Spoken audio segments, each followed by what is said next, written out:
Waalaikumsalam warahmatullahi wabarakatuh.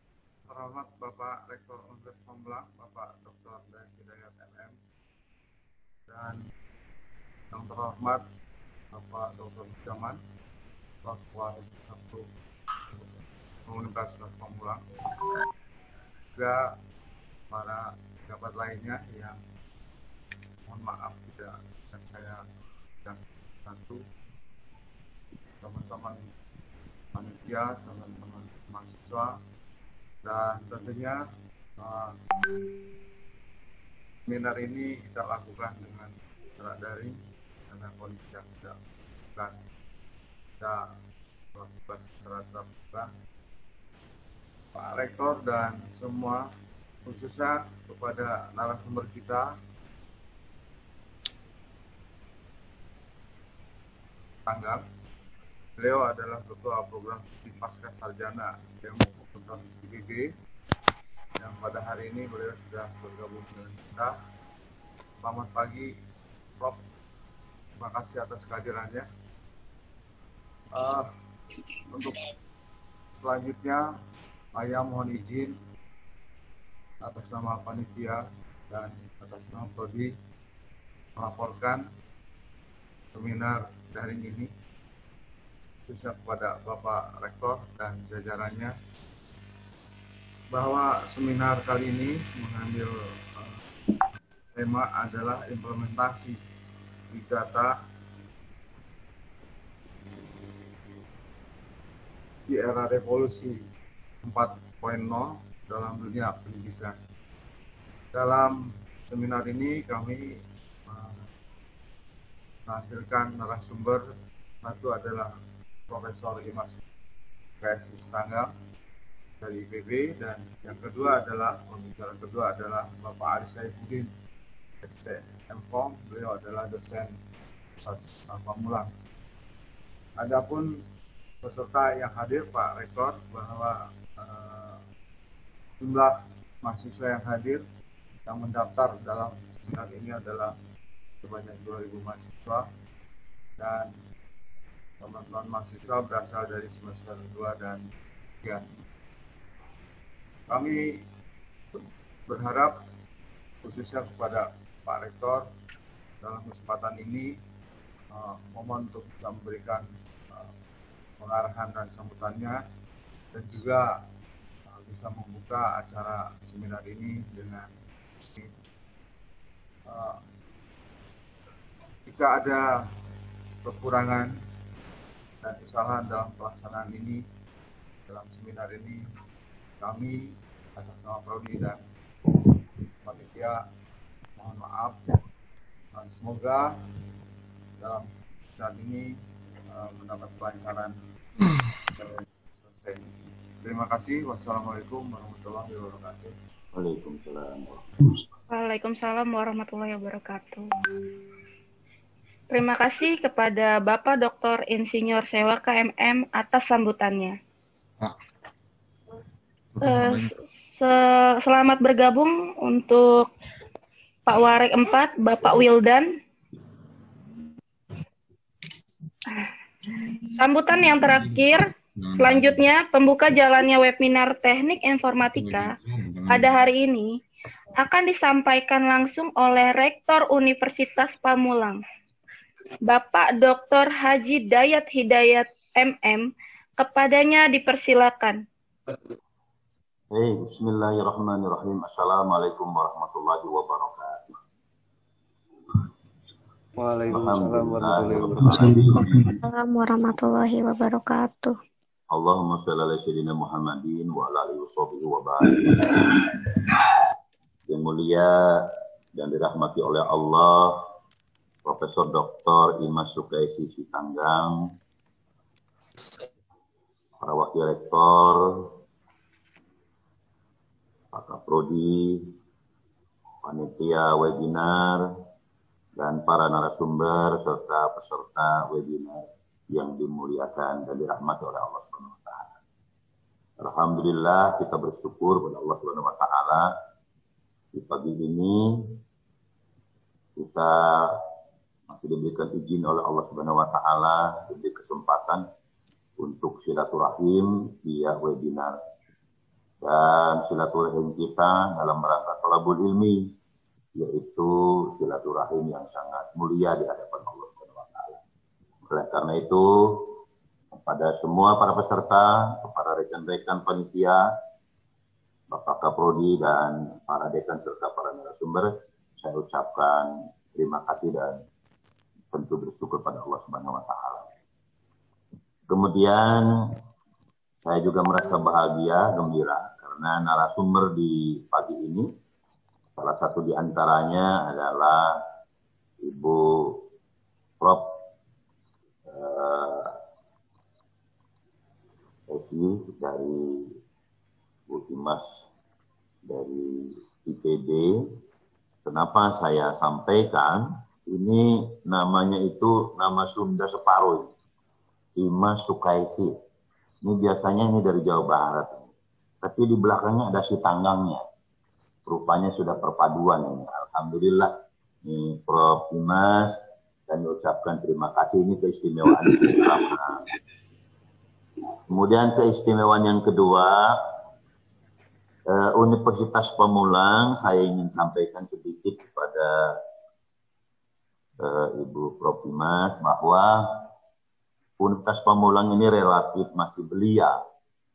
Jadi baru usia menginjak yang ke 20 tahun dari kelahirannya dan 16 tahun dari asuhan Yayasan Sasmita Jaya. Jadi sangat relatif masih belia, masih sangat muda. Namun dalam pertumbuhannya, kepercayaan masyarakat telah mengakibatkan Universitas Pamulang ini tumbuh dengan sangat luar biasa. Obesitas, sekarang ini jumlah mahasiswanya menginjak 84.000. Dan untuk program studi teknik informatika, termasuk yang cukup lumayan besar, jadi 9.000 lebih, 9.800-an. Nah, dengan jumlah mahasiswa yang demikian besar ini, maka otomatis jumlah dosennya juga cukup banyak. Nah, jumlah dosen ini kami berharap nanti akan terus meningkatkan kualifikasi pendidikannya. Dari rekan-rekan yang masih S2, nanti insya Allah akan masuk ke jenjang pendidikan S3. Dan IPB salah satu pilihan kami, bahwa rekan-rekan nanti dari S2 ini untuk dosen teknik informatika diharapkan melanjutkan studinya di IPB. Nah, oleh karena itu kami tentu berharap kepada Prof. Imas, kami titip nih rekan-rekan kami, yaitu para dosen dari teknik informatika Universitas Pamulang, mungkin nanti akan beberapa kloter ini. Kloter pertama mungkin di atas 50, kloter kedua, ketiga, dan seterusnya. Karena harapannya ke depan nanti para dosen Universitas Pamulang ini mengenyam pendidikan S3 semuanya. Baik yang jurusan-jurusan lain maupun khususnya tentu teknik informatika. Nah, oleh karena itu, karena Prof. Imas ini adalah pengasuh nanti di S3 IPB, maka kami akan sangat senang kalau nanti dibimbing rekan-rekan kami, diarahkan rekan-rekan kami sehingga proses pendidikannya di samping ilmunya meningkat, kualitas kompetensinya makin unggul, juga diharapkan tepat waktu mereka bisa menyelesaikan studi di IPB ini. Jadi harapannya seperti itu. Kami menyadari, meyakini bahwa rekan-rekan kami tentu jauh dari kesempurnaan, baik dalam pelaksanaan proses pendidikan nanti di S3-nya maupun dalam mengemban profesinya. Oleh karena itu, maka bimbingannya diharapkan nanti akan menjadi bekal untuk teman-teman sekalian. Kemudian kaitannya dengan pelaksanaan webinar di pagi ini tema yang sangat bagus kaitannya dengan implementasi big data. Karena apa? Ke depan itu big data ini akan menjadi salah satu kunci pembuka dari semua aktivitas kehidupan, baik profesi, kompetensi, maupun kegiatan-kegiatan lain. Semua bisnis, semua kegiatan akan berelaborasi dengan kebutuhan akses terhadap big data. Oleh karena itu, ketika kita masuk ke dalam dunia teknologi informasi, maka big data ini menjadi sesuatu yang menjadi kebutuhan untuk kita semuanya. Oleh karena itu, maka kepada rekan-rekan peserta webinar di pagi ini, jangan disia-siakan kesempatan yang sangat luar biasa ini dari para narasumber. Saya lihat nanti ada Pak Aris, salah satu dosen kita yang sangat potensial untuk mengembangkan program studi informatika, yaitu kaitannya dengan big data, juga tentu dari Prof. Dimas. Nah, oleh karena itu kepada teman-teman sekalian, saya berharap manfaatkan benar, adakan diskusi, adakan dialog, adakan sharing untuk penambahan wawasan kita kaitannya dengan big data dalam webinar di pagi ini. Saya kira itu sekali lagi kepada teman-teman mohon dimanfaatkan dengan baik. Dan kepada para narasumber, Prof. Dimas, Pak Aris, dan rekan-rekan sekalian, saya mohon maaf, saya sesungguhnya ingin mendampingi teman-teman sampai tuntas. Tetapi di waktu yang sama nampaknya juga saya harus ikut juga di pembinaan dosen universitas, yaitu kaitannya dengan pekerti.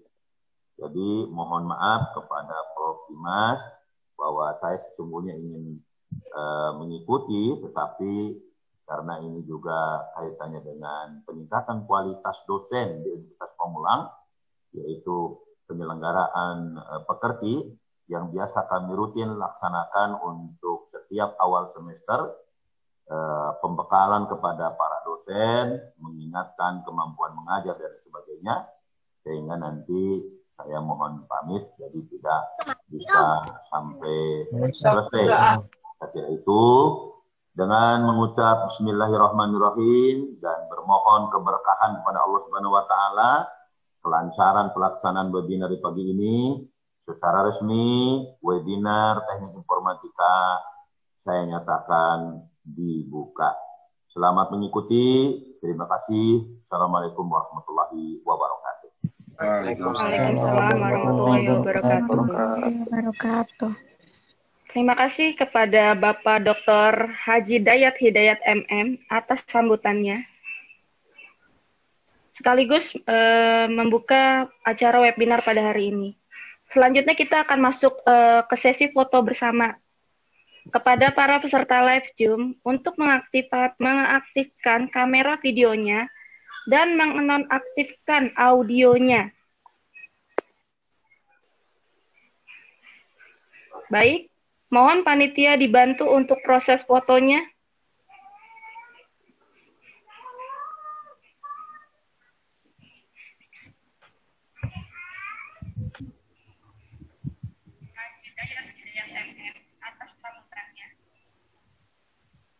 Sekaligus membuka acara webinar pada hari ini. Selanjutnya kita akan masuk ke sesi foto bersama. Tolong audionya dimatikan. Ya, kita mulai dari yang pertama ya. Ya. Itu 2, 3. Ke yang kedua, geser. Tolong diaktifkan untuk kameranya yang di kedua. 1, 2, 3. Oke, yang ketiga kita mulai. Tolong diaktifkan kameranya yang belum mengaktifkan kamera. 1, 2, 3. Ya, sudah selesai. Bisa dilanjutkan, Bu Vera. Oke.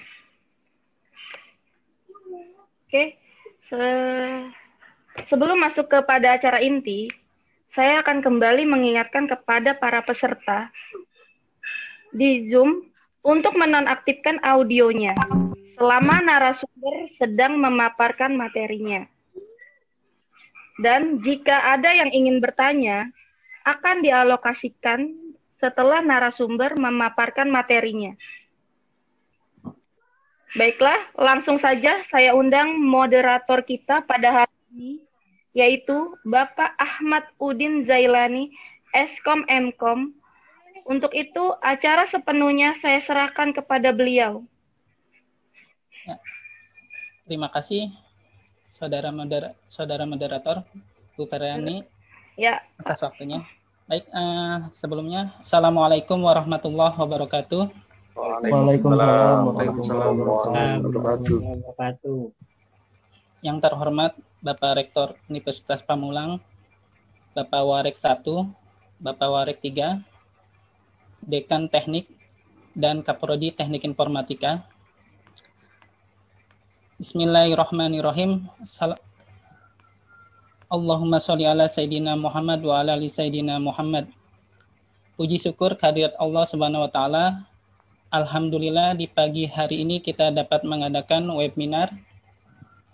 Walaupun sekarang masih kondisi pandemi, ya mudah-mudahan dimanapun kita berada dalam kondisi sehat selalu.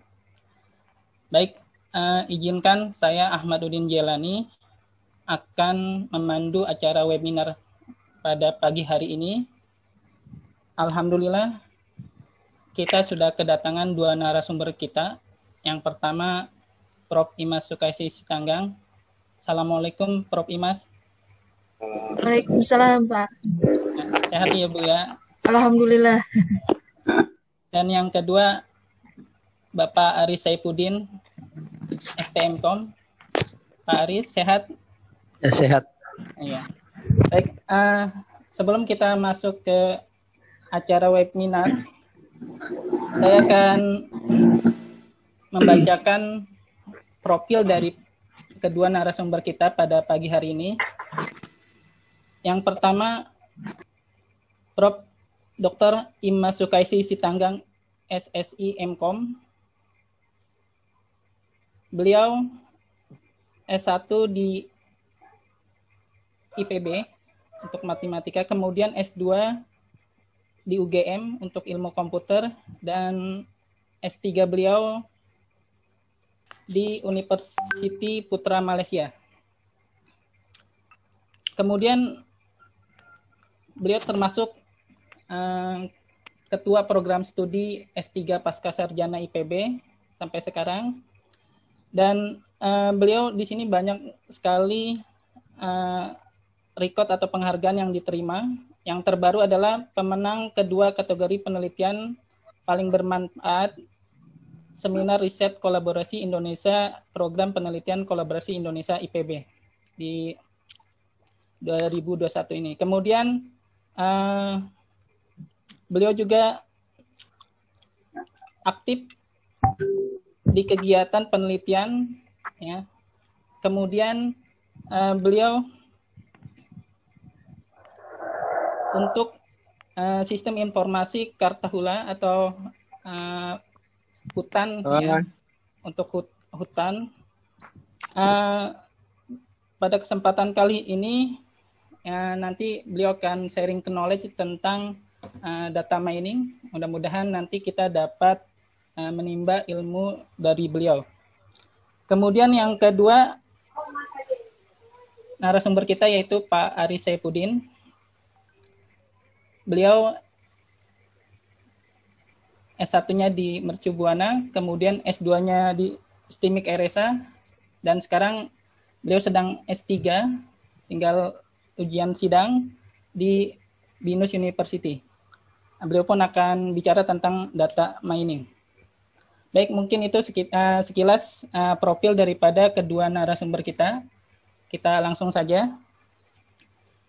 Ya, untuk yang pertama, kita akan berikan waktu kepada Prof. Dr. Imas Sukaisi Sitanggang untuk share knowledge tentang Big Data. Kepada Prof. kami persilakan. Baik, terima kasih Pak Ahmad. Assalamualaikum warahmatullahi wabarakatuh. Mohon izin, apakah suara saya terdengar Pak Ahmad? Terdengar, Bu. Ya, baik. Alhamdulillah. Yang pertama saya mengucapkan terima kasih kepada Bapak Rektor berkenan hadir membuka acara ini, Bapak Dr. Dayat Hidayat, kemudian kepada Bapak Sewaka, Dr. Sewaka sebagai Kaprodi ya, Program Studi Teknik Informatika, Bapak Ibu pimpinan Universitas Pamulang, beserta Bapak Ibu dosen, serta adik-adik mahasiswa, salam kenal dari saya. Mungkin ini pertama ya jumpa begitu ya, secara online begitu ya, karena di masa pandemi ini. Terima kasih tadi perkenalannya Pak Ahmad. Izin saya akan sharing materi presentasi untuk pagi hari ini. Mohon apakah sudah terlihat Pak Ahmad? Sudah, Bu. Sudah ya. Ya. Saya mohon selama presentasi izin saya menonaktifkan video agar koneksinya bagus begitu. Ya. Kebetulan di Dramaga ini sedang mendung. Ya.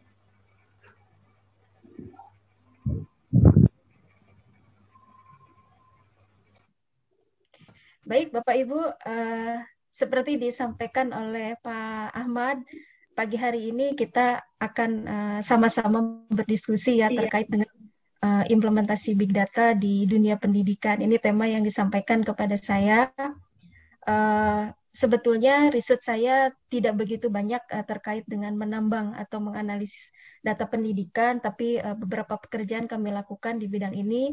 Jadi insya Allah sesi pagi hari ini kita lebih banyak sharing ya Bapak Ibu, apa yang sudah saya kerjakan dengan tim begitu ya, untuk menambah pengalaman dan wawasan kita mungkin terkait dengan bagaimana menerapkan Big Data untuk dunia pendidikan.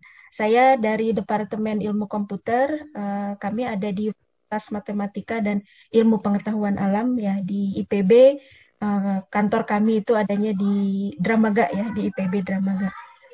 Disampaikan tadi oleh Pak Ahmad biodata saya Bapak Ibu. Jadi bagi Bapak Ibu yang ingin berkomunikasi dengan saya itu bisa berkirim email melalui email yang di atas ini ya. Kemudian mungkin Bapak Ibu ingin juga melihat gitu ya apa yang sudah saya lakukan, baik itu di dengan publikasi maupun riset, itu ada di ResearchGate. Jadi silahkan saling mengikuti begitu ya di sosial media ini. Kemudian saya juga ada di LinkedIn ya. Jadi beberapa pekerjaan ini kami masukkan di sini ya, di share begitu ya, supaya terlihatlah progres riset yang kami lakukan. Bapak Ibu semua, riset saya itu lebih banyak di bidang ini, di bawah ini. Jadi saya banyak mengerjakan atau mengembangkan data mining system, kemudian juga data warehousing, dan karena saya di IPB, Bapak Ibu, penerapannya tentunya lebih banyak untuk bidang pertanian. Dalam hal ini yang kami ingin kembangkan itu adalah metode atau aplikasi atau kemudian sistem terkait dengan precision agriculture atau smart agriculture. Jadi riset saya sebetulnya lebih banyak di bidang ini.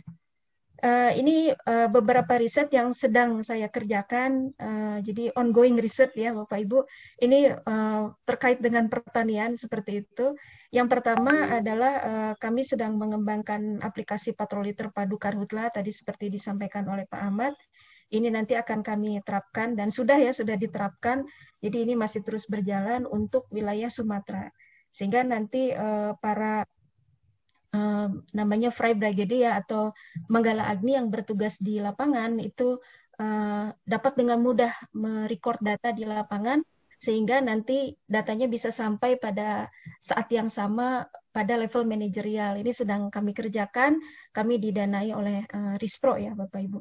Kemudian masih terkait dengan Karhutla, ini kami sedang bangun aplikasi untuk hedge trajectory, jadi melihat bagaimana kalau ada lokasi karhutla, begitu kebakaran hutan dan lahan, kira-kira asapnya akan pergi kemana. Nah, seperti itu ya. Ini adalah penerapan data mining lanjut. Kami menerapkan hedge trajectory pattern mining, begitu ya, untuk menganalisis data-data seperti ini. Jadi ada data cuaca, kemudian ada lokasi kebakaran. Nah, ini kami coba olah untuk menghasilkan informasi seperti ini. Terkait dengan data warehouse, ini kami membangun aplikasi untuk menganalisis data historical komoditas pertanian Indonesia. Ya, ini data SOLAP ya, jadi Spatial Online Analytical Processing. Ini juga sedang kami kembangkan. Dan bawang putih, ini bawang putih yang kita masih impor ya, di atas 90% kita selalu impor bawang putih dari Cina. Nah, ini kami ingin juga sedang mengembangkan aplikasi untuk melihat lokasi atau area yang sesuai gitu ya untuk budidaya bawang putih seperti itu. Ini beberapa yang sedang jalan Bapak Ibu. Jadi saya selain banyak mengurusi administrasi di Pasca Sarjana Ilkom, juga aktivitas saya lebih banyak juga di penelitian seperti itu. Bapak Ibu semua, ini agenda yang akan saya diskusikan share pada pagi hari ini. Karena tajuknya adalah terkait Big Data, saya kira Bapak Ibu dan adik-adik semua sudah mengetahui apa itu Big Data, mungkin kita refresh saja begitu ya. Kemudian Science Data dan Big Data ini saudara dekat begitu, jadi kita coba lihat hubungannya seperti apa. Kemudian apa juga data mining, ini juga saudara dekat begitu ya, begitu ada teknologi Big Data, kemudian ada teknologi Science Data, maka salah satu core-nya adalah alatnya adalah atau tools-nya atau metodenya adalah data mining seperti itu. Kemudian kita melihat data mining task, mulai dari yang basic sama yang advance, gitu ya. Dan saya akan share beberapa pekerjaan menambang big data untuk data-data yang terkait dengan pendidikan. Kemudian selain ini ada beberapa istilah, ada big data, science data, data mining, kemudian ada juga data warehousing dan business intelligence. Ini juga salah satu teknologi yang kemudian banyak diterapkan di era big data saat ini. Kita coba akan lihat sekilas bagaimana pendekatan ini bisa kita manfaatkan di dunia pendidikan begitu ya, untuk menganalisis big data di perguruan tinggi. Yang pertama Bapak Ibu semua, ini mohon izin saya akan tutup ininya ya supaya tidak menghalangi. Terkait big data, jadi dulu waktu awal sekali masuk terminologi ini di Indonesia, saya menganggap big data itu ya data yang volumenya besar sekali seperti itu. Tapi seperti kita ketahui ternyata bukan hanya urusan volume seperti itu ya. Nah, volume data seperti ini kalau kemudian masih bisa dianalisis atau kaji menggunakan pendekatan statistik, mungkin bukan big data gitu ya, seperti itu, hanya data bervolume besar saja. Jadi kalau misalkan kita punya koleksi data yang kemudian teknik-teknik yang kita pelajari saat ini itu belum cukup untuk digunakan untuk menggali informasi, menggali pola dari data tersebut, mungkin itu bukan big data. Jadi kita bisa katakan big data itu adalah koleksi dataset yang berukuran besar, di mana untuk proses menganalisisnya teknik komputasi tradisional ini sudah tidak mencukupi seperti itu. Kemudian seperti kita ketahui bukan hanya melulu terkait dengan datanya. Jadi ketika bicara terkait dengan big data, maka menyangkut juga yang dikatakan sebagai framework-nya apa, kemudian tekniknya apa yang kemudian kita pakai untuk menganalisis, tools-nya apa, seperti itu. Kemudian kenapa big data ini menjadi muncul seperti itu? Big data ini muncul karena kita memiliki banyak data berukuran besar. Jadi di sini ada sosial media, ya Bapak Ibu. Kemudian ada ini data-data dari bioinformatik, sensor sekarang IoT kami risetnya juga banyak mengembangkan teknologi IoT, sensor IoT untuk agriculture. Kemudian file-file elektronik lainnya, kemudian transaksi bisnis. Ini adalah penyumbang kenapa big data ini menjadi banyak diterapkan terutama di perusahaan-perusahaan besar dan sekarang tadi yang mulai bergeser juga di institusi pemerintah maupun di dunia pendidikan. Nah, data seperti ini bisa kita kelompokkan ke dalam 3 bentuk. Ini yang kemudian membuat pendekatan statistik menjadi tidak cukup untuk kita terapkan di sini. Jadi ada yang structure data, ya data-data relasional, ini yang kita olah di dalam database, begitu ya, menggunakan database management system. Kemudian ada semi-structure data, ya. Kemudian ada unstructured data. Nah ini bentuk-bentuk semi-structure dan unstructured ini yang kemudian memerlukan teknik yang lain begitu ya untuk menganalisisnya. Unstructured data seperti data teks, kemudian data web gitu ya, sehingga muncul tadi ada namanya text mining, ada namanya web mining seperti itu. Ini motivasi kenapa big data ini menjadi seperti tadi disampaikan oleh Pak Rektor, kunci dari kegiatan begitu ya, baik itu di dunia bisnis maupun di sektor-sektor lainnya. Ini saya ambil dari dokumennya IBM, Bapak Ibu. Ada seperti kita ketahui ada 3 V ya terkait dengan big data. Yang pertama volume. Volume tadi sudah disampaikan, data bervolume besar, berskala besar. Di sini ada tulisan ada 40 zettabyte. Kalau dulu zaman saya kuliah itu gigabyte saja sudah banyak. Begitu ya, sekarang sudah zettabyte seperti itu. Kemudian ini juga yang menyumbang data bervolume besar. Ya, 6 billion people menggunakan ponsel gitu ya, menghasilkan stream data. Kemudian juga di sini ada 100 terabyte gitu ya, data yang disimpan di storage dan seterusnya, data bervolume besar. Kedua adalah velocity stream, data stream. Perangkat-perangkat IoT, perangkat-perangkat sensor Bapak Ibu sekarang ini dibangun, dirancang untuk merecord data setiap saat. Sehingga apa yang terjadi di lingkungan, apa yang terjadi di lapangan bisa kita dapatkan di level manajerial pada waktu yang bersamaan, gitu ya. Nah, ini teknologi sensor, kemudian Internet of Things dan seterusnya menyumbang stream data. Data yang terus mengalir dalam satuan waktu yang real time. Real time ini macam-macam. Apakah per detik, apakah per menit, apakah harian, ya seperti itu tergantung domain problemnya, tergantung datanya itu sendiri. Ini yang kita sebut dengan velocity, seperti itu. Sehingga tidak mudah ini menambang data, menganalisis data yang terus bertambah datanya. Gitu ya. Kita sudah dapat pola dari data sebelumnya, sudah gitu datang lagi data yang baru. Nah, ini bagaimana isunya seperti itu. Itu terkait dengan velocity. Kemudian V yang ketiga itu variety. Nah, dulu waktu zaman saya kuliah ngolah data sudah dapat spreadsheet saja, kolom baris selesai. Gitu ya, dapat data seperti itu, atau paling tidak kita dapat query dari database. Sekarang tidak, kita harus mengolah data image dari foto udara, ya dari foto mungkin yang diambil dari drone, data-data image, data-data multimedia, mungkin juga video seperti itu, atau data-data teks seperti ini yang kita ambil dari data tweet, dari data Facebook, bisa kita ambil kontennya, isi dari tweetnya atau isi dari cuitannya, atau metadatanya.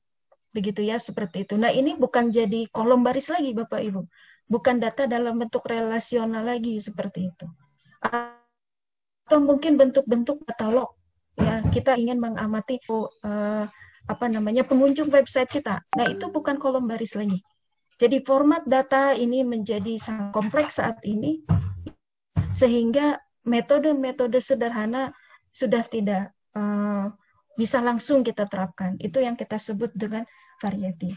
Kemudian yang tidak kalah pentingnya Bapak Ibu, V yang keempat adalah terkait dengan akurasi. Akurasi ini jadi penting.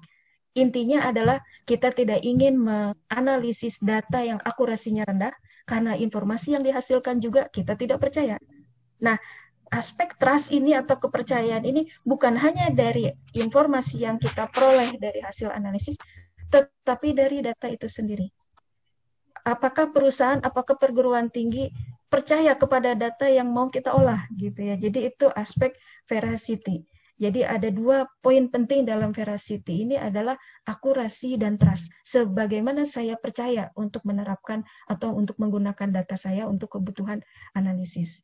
Ini adalah 4V di dalam big data seperti itu yang kemudian mengakibatkan tadi pendekatan-pendekatan konvensional menjadi tidak cukup. Perlu teknik lanjut untuk menganalisis data yang memiliki karakteristik seperti ini. Itu semua saya ambil dari Future of Job Survey 2020, begitu ya.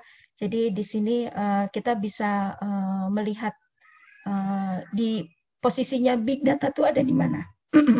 Mohon maaf. Yang pertama Bapak Ibu, di tahun 2025, ini berarti prediksi ya, karena kan masih 2025. Yang pertama akan banyak penerapannya itu adalah cloud computing. ya, cloud computing. Kemudian yang kedua itu adalah big data analytic, ya, seperti itu. Kemudian IoT seperti saya sampaikan tadi, atau connected device. Dan yang juga tidak kalah penting yang nanti akan banyak peningkatan enkripsi dan cyber security. Jadi mungkin teman-teman di teknik informatika di kurikulumnya ini perlu nih menambahkan materi-materi ini. Gitu, tadi disampaikan Pak Rektor, TI berapa ribu? 9.000 siswa, mahasiswa begitu ya. Saya kira ini menarik untuk Bapak Ibu rekan-rekan di TI begitu ya, untuk mengadopsi materi-materi ini dimasukkan ke dalam kurikulum. Karena berdasarkan kajian dari ini ya, World Economic Forum, di 2025 ini area-area bidang IT yang akan banyak digunakan. Big data itu kalau Bapak Ibu lihat yang warna biru itu adalah 2025, kemudian yang garis hitam itu adalah 2018. Jadi intinya ini masih akan terus digunakan dan terjadi peningkatan sekitar 2% begitu ya untuk big data.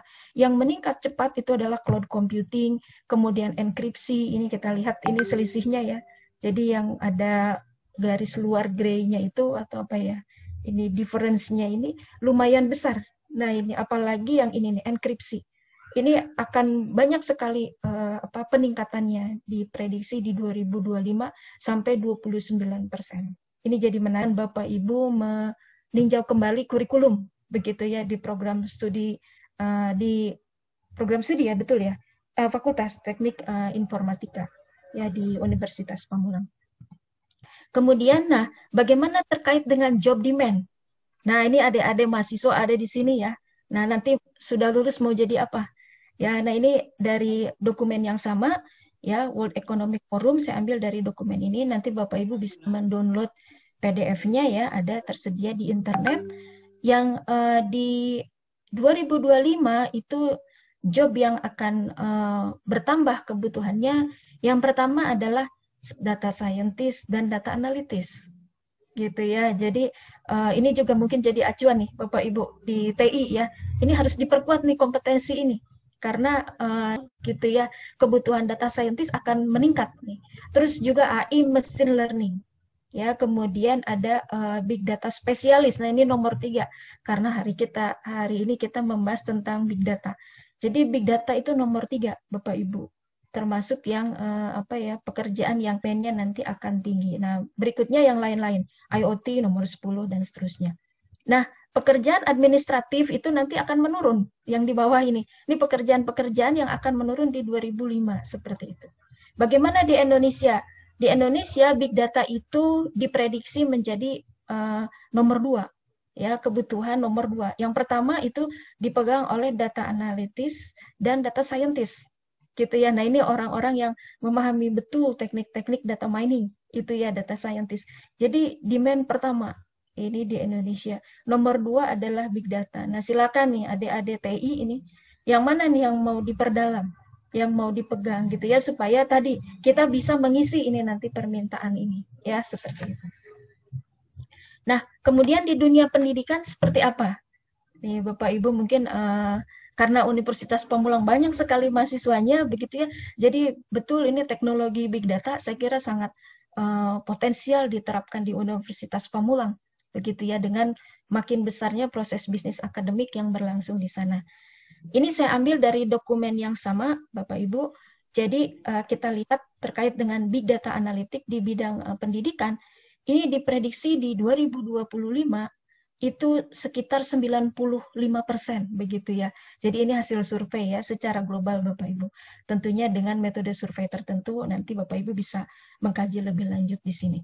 Jadi ada hampir sebagian besar ya institusi akan mulai menerapkan big data analitik ya terkait dengan proses bisnisnya di bidang pendidikan. Ya ini terkait dengan pertanian dan seterusnya. Ini Bapak Ibu nanti bisa melihat lebih lanjut. Sehingga tadi ya, potensi implementasi big data di dunia pendidikan ini akan semakin meningkat, begitu ya. Seiring dengan tadi kita ingin memberikan layanan akademik yang lebih baik, kita ingin menghasilkan lulusan yang berkompetens, begitu ya, yang memiliki impact di masyarakat seperti itu. big data sangat potensial untuk diterapkan seperti itu. Nah, kita coba lihat big data tidak berdiri sendiri. Dia punya saudara gitu ya, punya teman-temannya. Big data tidak bisa dianalisis, tidak bisa menghasilkan informasi dan pengetahuan yang bermanfaat bagi kita level manajerial di perguruan tinggi tanpa memanfaatkan teknologi-teknologi yang lain. Yang pertama yang erat kaitannya adalah data science. Makanya tadi yang nomor 1 kan data scientist ya Bapak Ibu. Yang demand pertamanya adalah data scientist.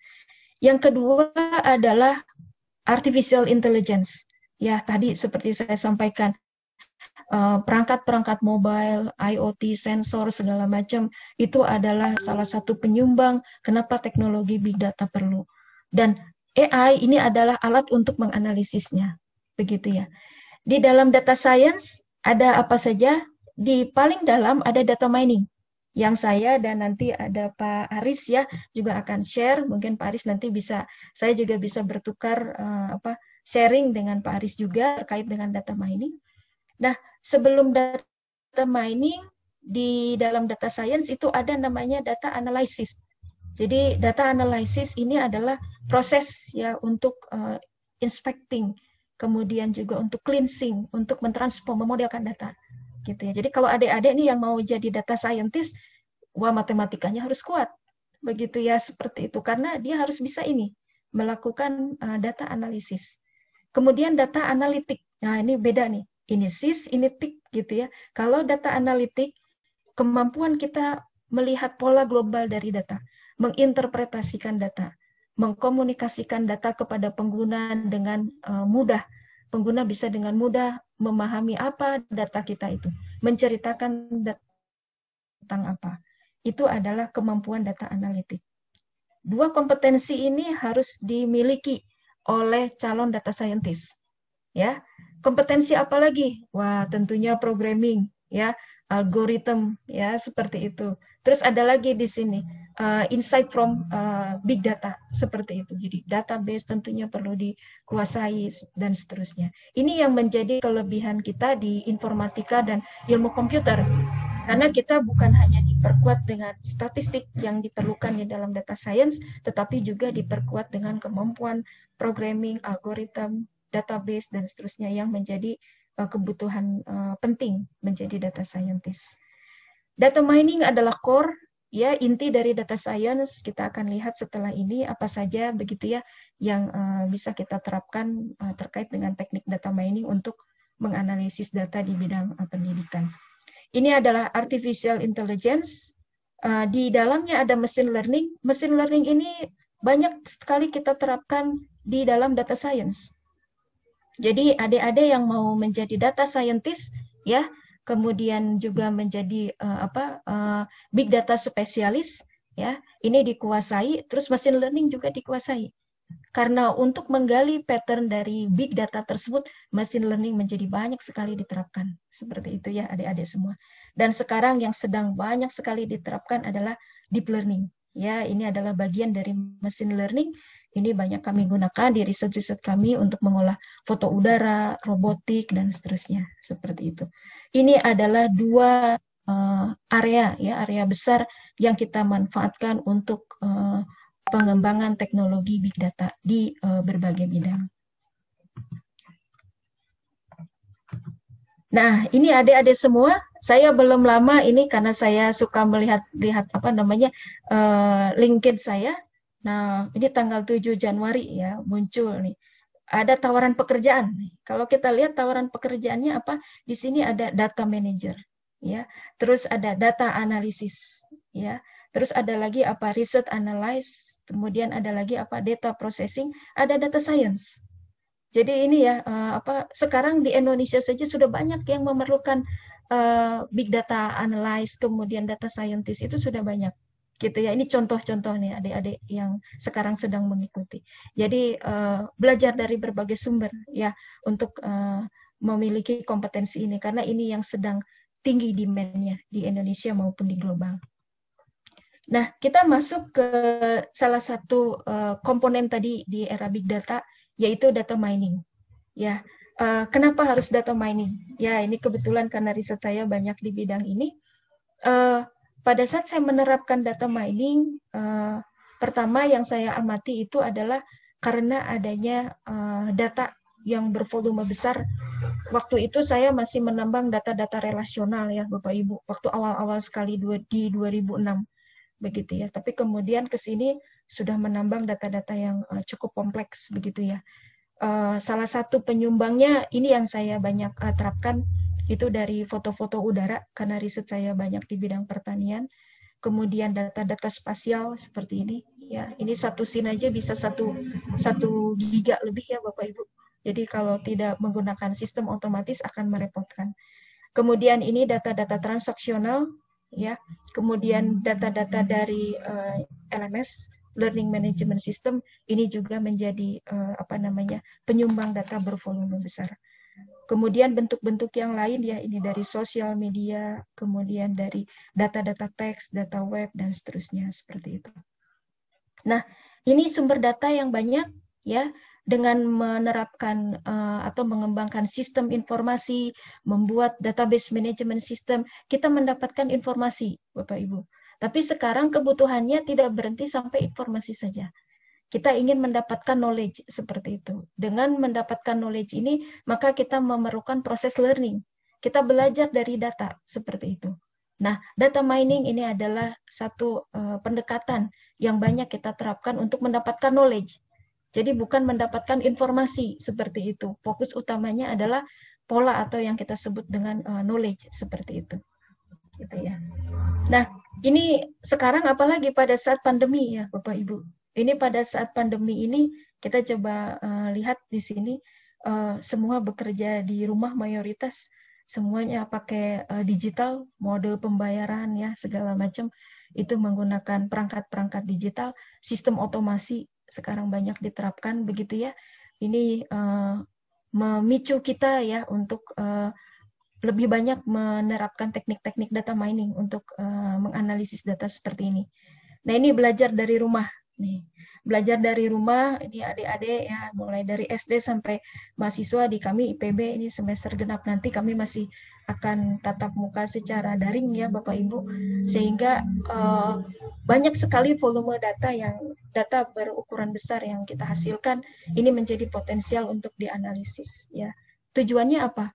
Kita bisa mengamati pola pembelajaran siswa kita melalui data-data tersebut. Begitu ya, seperti itu. Nah, ini jadi mungkin kalau adik-adik mahasiswa ini ada yang memanfaatkan ini, saya ambil dari Indonesian EdTech Sector Landscape ya. Ini banyak sekali teknologi atau aplikasi-aplikasi berbasis komputer yang digunakan untuk mensupport pembelajaran ya. Jadi saya paling kenalnya di sini ada Ruang Guru ya, mana tadi ada di sini ya. Ruang Guru, kemudian di sini ada Cakap Bahaso gitu ya, nih macam-macam nih seperti ini ya. Ini aplikasi-aplikasi yang bisa digunakan. Ini juga yang menyumbang volume data berukuran besar. Kemudian tadi LMS ya, LMS yang mungkin di Universitas Pamulang juga menggunakan LMS. Nah, ini di kami ini sangat apalagi di masa pandemi ini LMS ini menjadi sangat membantu ya, menjadi tools utama lagi dalam proses pembelajaran. Dulu sebagai media pendukung, sekarang menjadi media utama begitu ya untuk proses pembelajaran. Nah, ini di kami Bapak Ibu semua sumber-sumber untuk melakukan penggalian knowledge atau pola dari data berukuran besar itu dari SIMAK ya. Kita ketahui SIMAK mengelola data akademik mahasiswa. Kemudian kami punya Sipakaril Bapak Ibu kalau di IPB untuk menganalisis data-data karya ilmiah dosen di IPB. Ini datanya adalah data-data PDF begitu ya. Nah, ini menarik untuk dikaji. Kemudian kami punya aplikasi mobile untuk dosen, mahasiswa dan orang tua. Ini juga sumber big data ya. Kemudian kami punya repositori Bapak Ibu. Ini adalah koleksi kami. Ya, ini yang menjadi menarik untuk dianalisis menggunakan data mining. Jadi disertasi ini ada, kemudian ada di disertasi ini ada tesis, juga ada skripsi ya, itu sampai 73.000. Ya, ini dokumen PDF dan dokumen teks ya. Nah, ini juga potensial untuk dianalisis. Ya. Kemudian LMS tadi kita manfaatkan, data log-nya itu kita gunakan untuk melihat perilaku siswa. Nanti mungkin saya akan share sedikit ya terkait hasil penggalian kami terkait dengan data log LMS untuk melihat behave ya atau perilaku siswa dalam pembelajaran menggunakan learning management system. Nah, apa itu data mining? Mungkin adik-adik semua di sini ada yang sudah menerapkan teknik data mining di dalam proyek akhirnya, atau mungkin sudah mempelajari ya materi ini. Ya, terlihat ya. Kita coba lihat sekilas ya, kita refresh lagi lah ya adik-adik semua. Apa itu data mining? Data mining itu adalah pekerjaan, gitu. Jadi bukan kata benda. Ya. Proses untuk mengekstraksi informasi atau pola yang menarik dari data bervolume besar. Jadi yang membedakan itu kata kuncinya adalah pola yang menarik gitu. Menarik itu bagaimana? Cantik, ganteng, ya atau apa? Itu menarik ya. Nah, menarik di sini adalah yang pertama signifikan, non-trivial, gitu ya. Jadi pola yang dihasilkan itu signifikan untuk pengguna. Kita nggak mau menghasilkan pola-pola yang nggak bermutu, begitu ya, seperti itu. Yang kedua implisit, ya. Kalau belum ditambang, itu polanya nggak akan kelihatan. Nah, gitu ya. Makanya kita sebut data mining ini sebagai data dragging.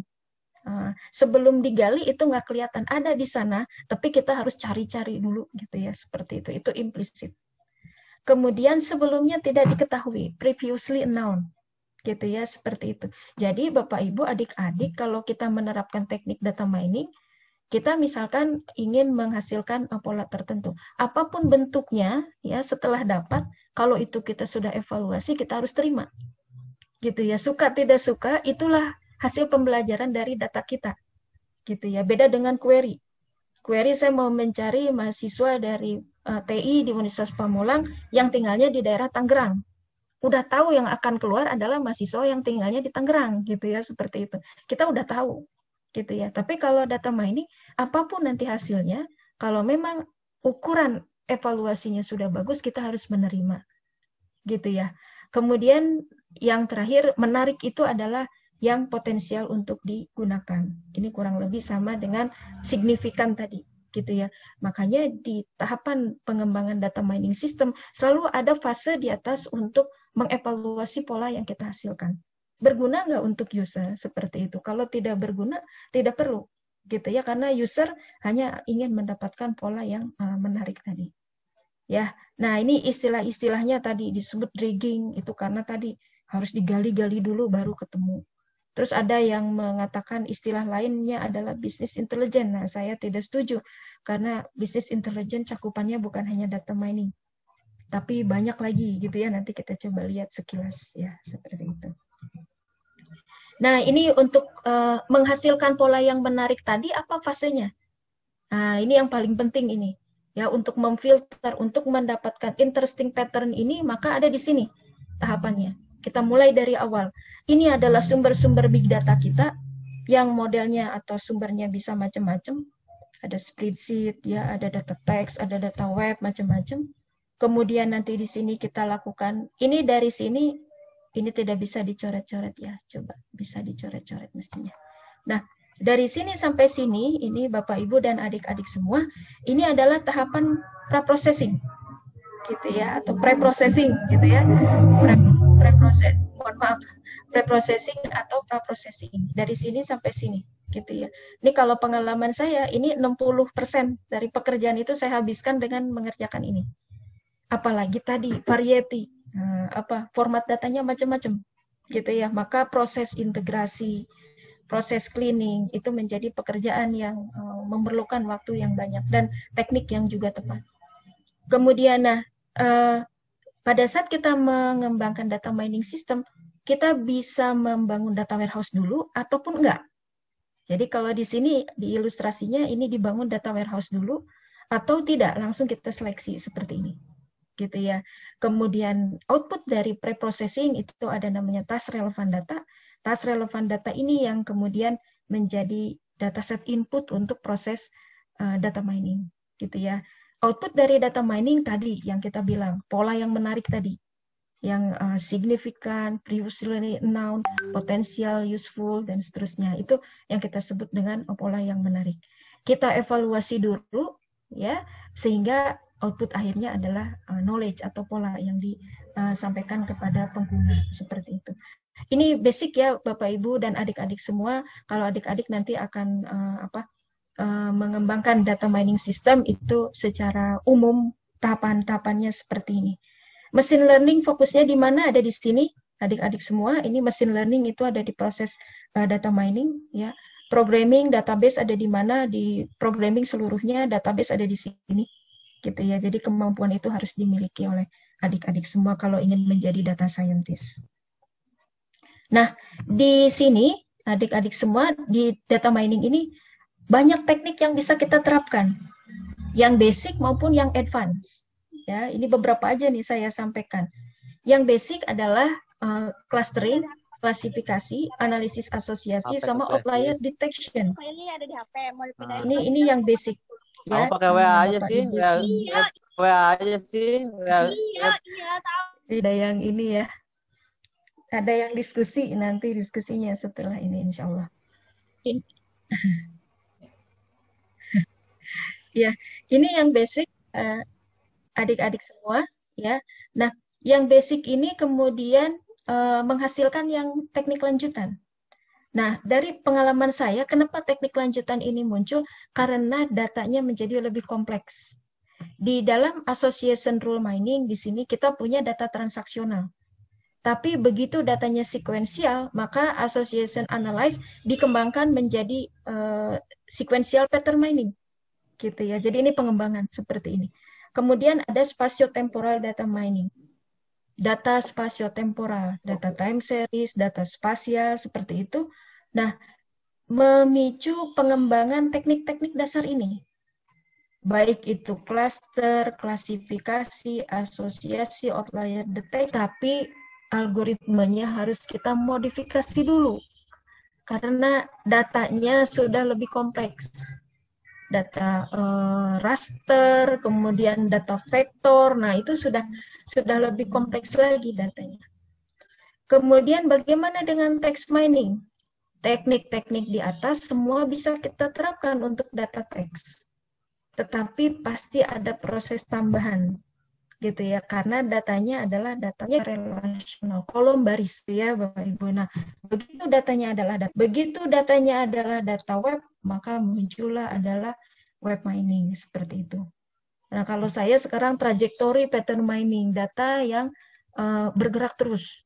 Ada namanya trajektori pattern mining, tidak saya share di sini karena bidangnya lebih ke bidang tadi ya, karhutla ya adik-adik semua. Nah, secara garis besar dua metode tadi itu kita bagi ke dalam dua. Yang pertama adalah metode prediksi, begitu ya. Ini ilustrasinya nih adik-adik semua. Saya punya data saat ini yang ada biru-biru seperti ini ya. Terus dari data yang ada kita ingin menebak, gitu ya, data yang labelnya tidak diketahui atau data yang nilainya tidak diketahui, seperti itu. Itu yang prediksi. Teknik data mining apa yang ada di kelompok ini? Ada tadi klasifikasi, gitu ya. Kemudian ada prediksi, itu masuk ke sini. Ya, pendekatan prediksi di sini label dari objek itu harus diberikan seperti itu.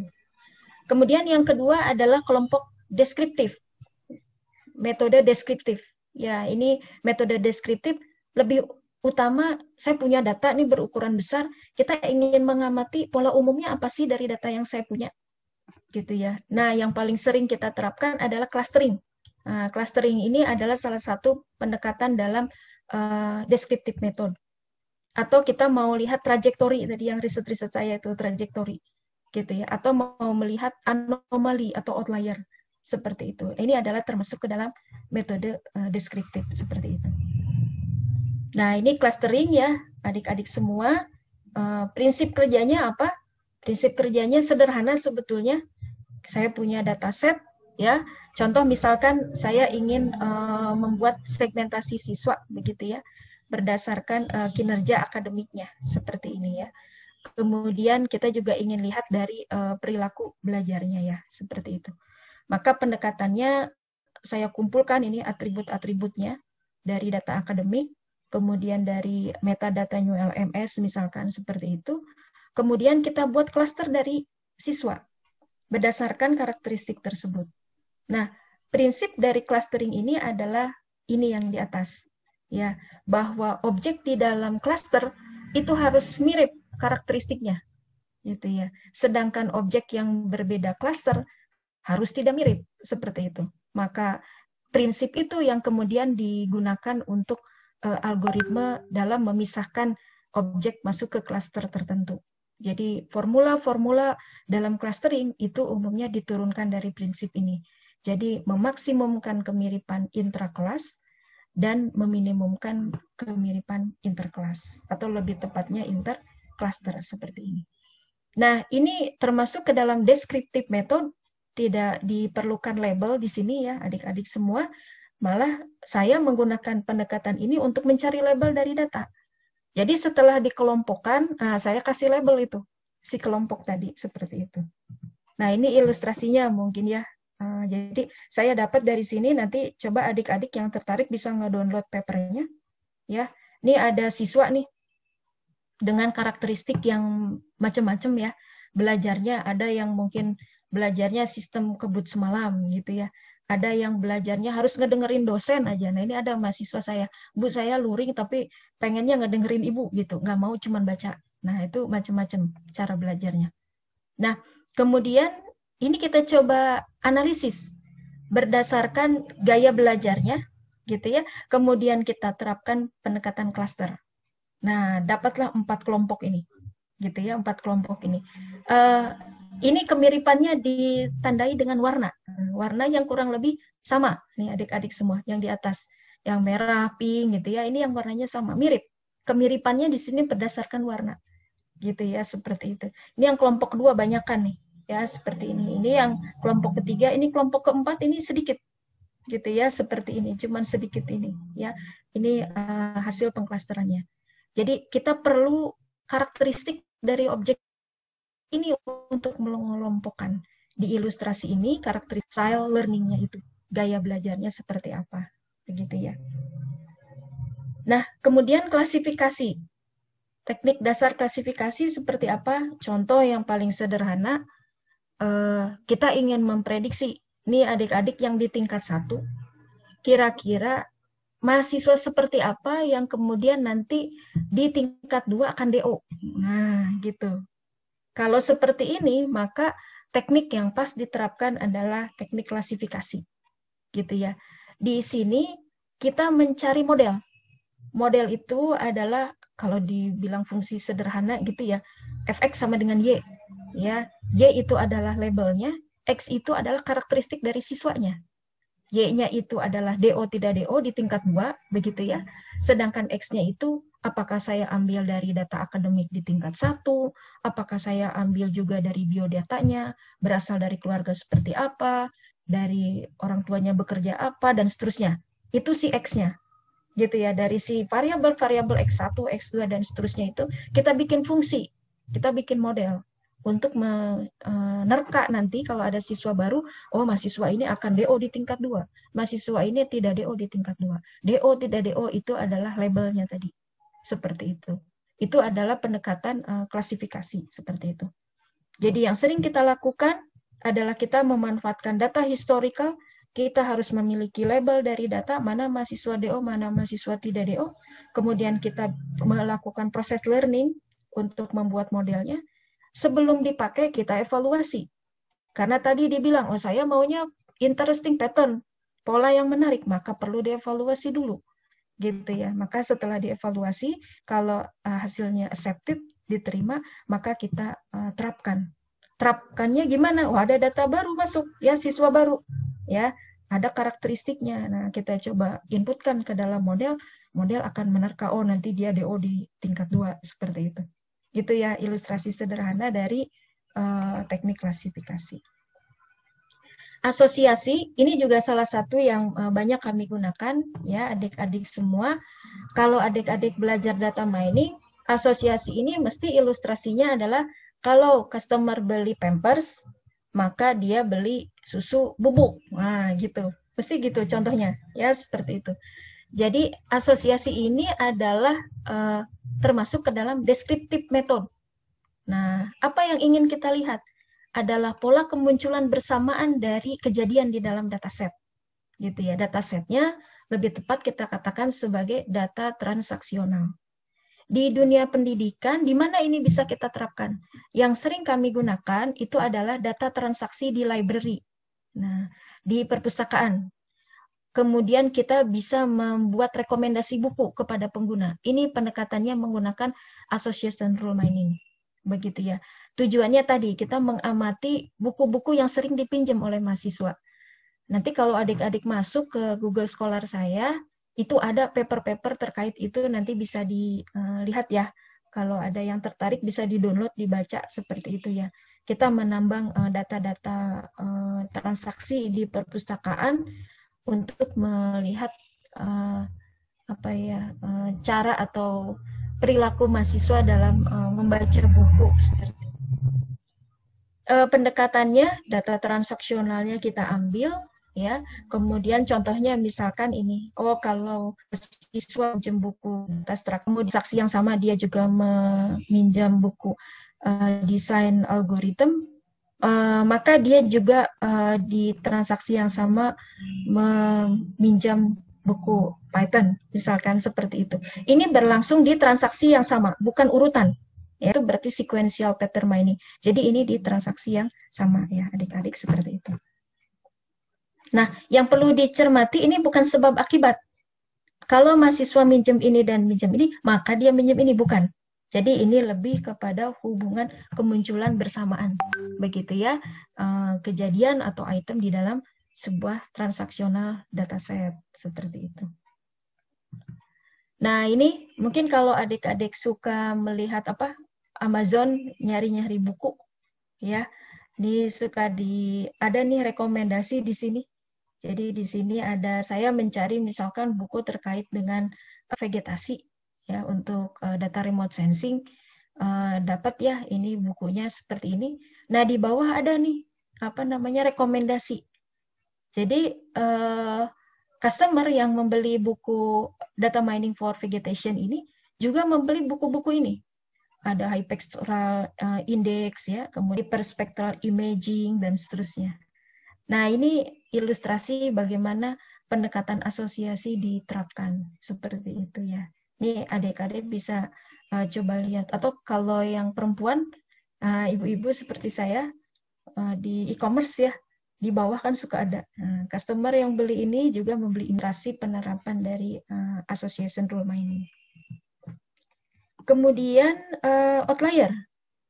Nah, outlier ini adalah bisa saya katakan sebagai basic data mining juga, Bapak Ibu semua. Nah, ini mungkin apa sih bedanya outlier sama noise? Gitu ya, outlier sama noise. Outlier kata lainnya anomali, gitu ya.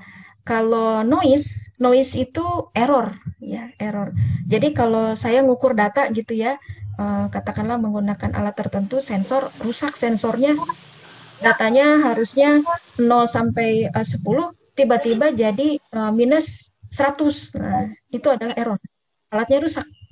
Gitu ya, seperti itu. Kalau anomali, harusnya data saya itu 0 sampai 100. Nah, di kelas saya umumnya datanya itu rataannya 70. Tiba-tiba ada mahasiswa yang memiliki nilai 99, satu doang. Yang lainnya 70-an. Nah, itu adalah outlier. Jadi kalau outlier, rentangnya betul. Gitu ya. Cuman perilakunya beda sama keumuman dari data seperti itu. Kemudian kalau noise, nah itu tadi, noise itu pengotor.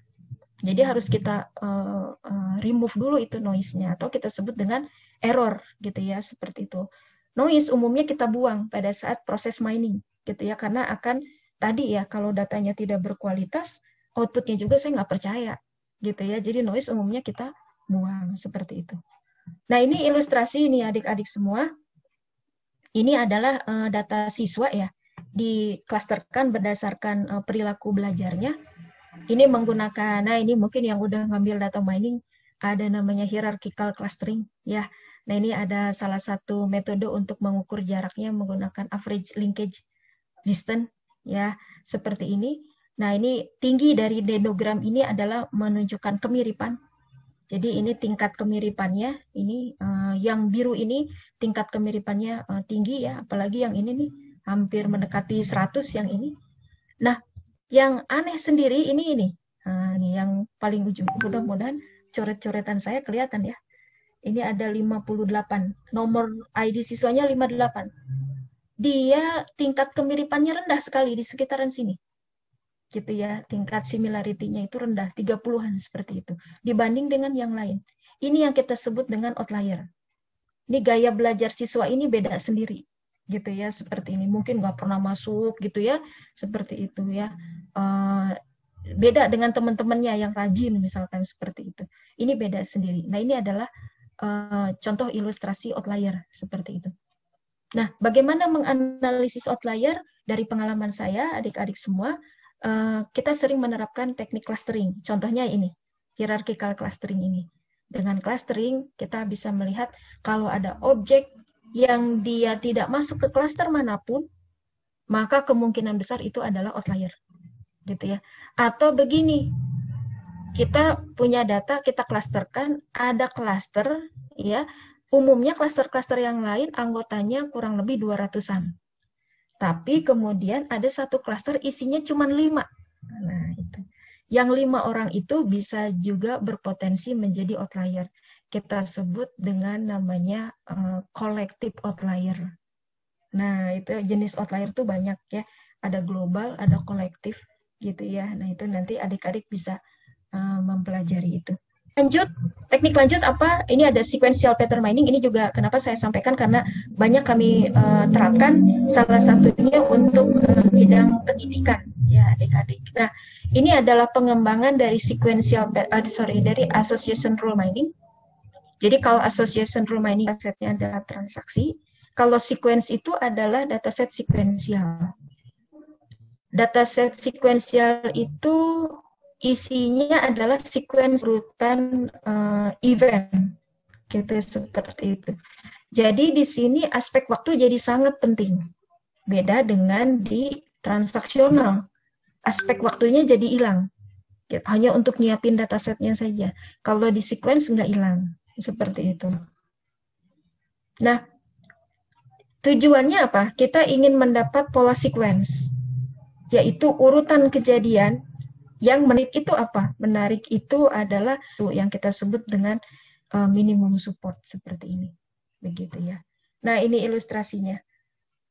Hari pertama dia minjem buku matematik dan komputer. Minggu depannya dia minjem buku computer science. Terus 3 minggu lagi dia minjem buku computer science sama ekonomi. Gitu ya. Dan seterusnya. Nanti di minggu ke-10 dia minjem buku statistik. Nah, itu kita amati urut-urutannya. Untuk apa gunanya? Gunanya, kalau kami yang dilakukan untuk memberikan rekomendasi. Jadi, kalau kita sudah tahu polanya seperti ini, ya, pada saat ada siswa itu meminjam buku matematik dan computer science, karena dari hasil analisis sebelumnya kita tahu dia akan minjem computer science, maka kita kasih rekomendasi. Kita kasih rekomendasi ke siswa tersebut buku-buku baru terkait dengan komik yang staf di library. Ini menarik nih menganalisis ini. Jadi kalau ada siswa nih rajin minjem buku ini, terus urutannya kita udah tahu tuh pola umumnya begitu. Nah, berikutnya kita kasih rekomendasi, kita kirimin, oh ini ada buku baru loh gitu ya, supaya dipinjam seperti itu. Nah, itu contoh penerapan sequential pattern mining. Kalau saya ini banyaknya untuk Karhutla. Jadi kalau adik-adik tertarik ya terkait dengan riset data mining di Karhutla, silahkan ikut riset guide saya atau Google Scholar, itu banyak publikasinya di sana. Text mining, ini juga termasuk algoritma advance dalam data mining. Saya punya data-data teks, ini adalah abstrak dari publikasi misalkan, ya. Kemudian banyak volumenya. Ya, kita ingin menggali, mengekstraksi pola dari data teks ini. Jadi data teks plus data mining, nah muncullah namanya text mining, gitu ya. Datanya untuk text mining, nah ini bisa dari sosial media, Twitter, Facebook, Instagram, dan sebagainya. Kemudian bisa juga dari news, ya, dari website-website berita, bisa dari library, ya, repository, bisa juga dari email, konten email, ya, kita bisa analisis, kita cari pola menariknya menggunakan text mining, ya. Kemudian web mining. Nah, web mining juga banyak diterapkan di dunia pendidikan.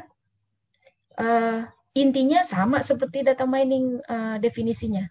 Ingin mencari pola yang menarik, tapi dari data web, seperti itu. Dari data web. Nah, pola yang menarik ini apa? Yaitu umumnya adalah hubungan-hubungan dalam data web itu sendiri. Nah, umumnya kita mengenal ada 3 bentuk ya dalam web mining. Ada web content mining, web usage mining, sama web structure mining. Basic teknik data mining yang saya sebutkan sebelumnya itu kita bisa terapkan di 3 area ini. Cluster, klasifikasi, asosiasi, kita bisa terapkan di sini. Gitu ya. Nah, yang membedakan apa? Web content. Web content ini input datanya adalah data-data hypertext, dokumen web. Gitu ya. Jadi kita ambil dokumen webnya, nanti teknik-teknik text mining dan basic data mining bisa kita terapkan. Gitu ya. Contoh misalkan apa ya? Dari konten web kita ingin mencari tahu ini webnya ini menceritakan terkait dengan web personal atau web institusi misalkan. Dari kontennya misalkan seperti itu. Jadi yang diambil adalah kontennya. Yang kedua adalah web usage mining. Nah, ini biasanya datasetnya kami ambil dari lognya, Bapak Ibu. Dari lognya. Bisa dari server log, bisa dari browser log. Jadi misalkan gini, log dari pengunjung ya pada saat mengunjungi website kita ambil ya dari page ini ke page mana dan seterusnya itu kita ambil Bapak Ibu seperti itu. Atau dari server log seperti itu. Itu adalah web usage mining seperti itu. Kemudian ada web structure mining. Kalau web structure mining itu kita ambil dari struktur link web kita. Dari halaman ini nyambungnya ke halaman mana, nyambung lagi ke halaman mana, dan seterusnya. Itu adalah web structure mining. Nah, itu silakan nanti adik-adik bisa mengkaji lebih dalam ya 3 pendekatan ini, tapi seperti saya sampaikan, basic teknik data mining yang tadi saya singgung sedikit bisa kita terapkan di 3 bidang ini. Seperti itu. Nah, sekarang saya share beberapa pekerjaan yang sudah kami lakukan terkait dengan pendidikan. Yang pertama adalah, nah ini saya ambil dari referensi lain dulu ya Bapak Ibu semua. Big data di dalam bidang pendidikan bisa di aspek mana saja. Dari tadi yang saya contohkan, itu bisa dari data-data learning management system. Kita ingin mengamati pola belajar siswa. Gitu ya. Yang kedua, kita bisa memodelkan data pendidikan yang diperoleh dari data warehouse, gitu ya. Jadi ini data-data akademik seperti itu ya. Itu yang komponen kedua. Yang ketiga, big data ini kita pakai untuk improvement dari sistem pendidikan. Atau big data kita masukkan ke kurikulum. Nah ini ya, nanti Bapak Ibu bisa mengkaji lebih banyak di sini. Nah ini adalah komponen-komponen kalau kita ingin menerapkan big data untuk aspek ini. Misalkan untuk melihat kinerja pembelajaran siswa, kita bisa menggunakan big data framework, kemudian ada adaptive learning, dan seterusnya. Kemudian kalau untuk mengimprove educational system, nah ini ya, kita memerlukan statistic tools, kemudian kita memanfaatkan website, nah di sini web mining bisa kita terapkan, dan seterusnya. Gitu ya. Nah ini adalah aspek-aspek penerapan big data di bidang pendidikan. Nah ini mungkin kepada Bapak Ibu di level manajerial di Unpam, ya mungkin ini bisa menjadi pertimbangan begitu ya kalau ingin membangun teknologi big data di Universitas Pamulang itu di aspek yang mana atau bahkan keempat-empatnya seperti ini. Angka yang di sini ini adalah jumlah publikasi ya Bapak Ibu, nanti silakan bisa dilihat dari jurnal ini. Nah, ini contoh sederhana nih adik-adik semua, bagaimana teknik clustering kita terapkan untuk mengelompokkan proyek akhir gitu ya, terkait dengan bidang ilmu komputer.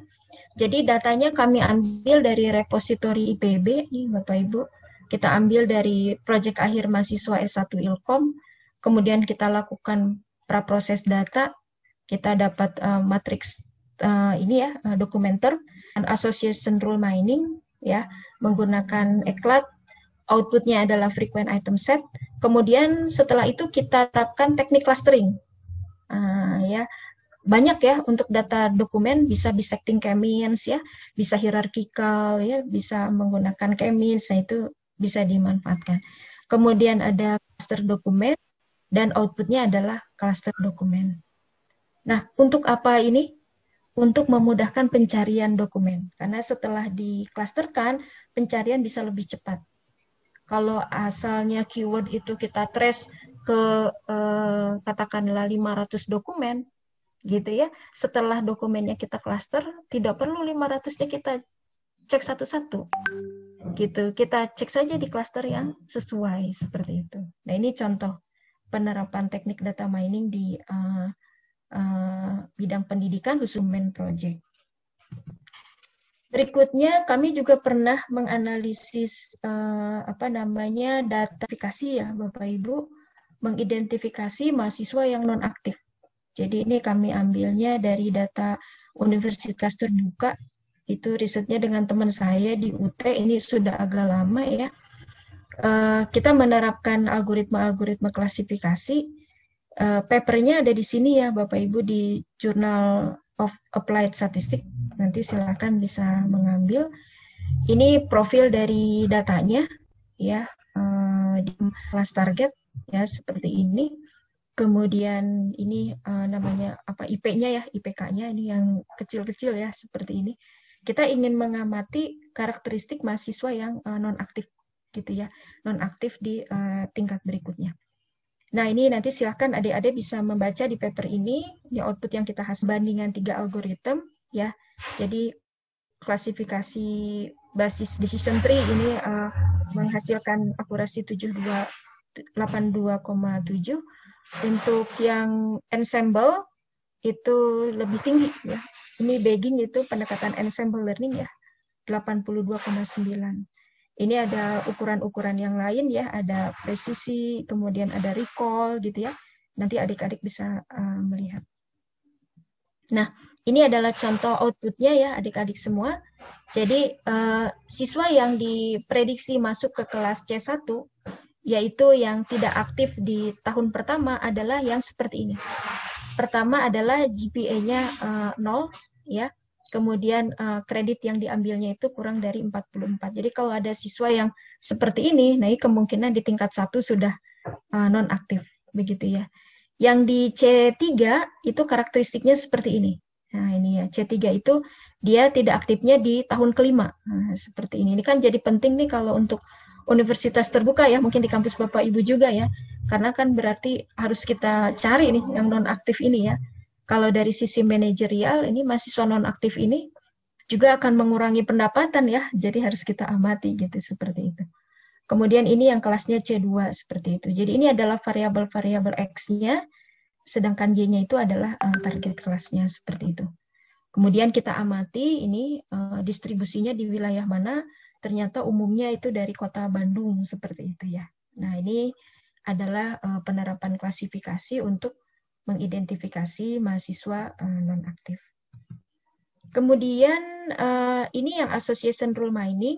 Ini, nah adik-adik semua bisa, kalau yang tertarik bisa membaca di sini ya papernya.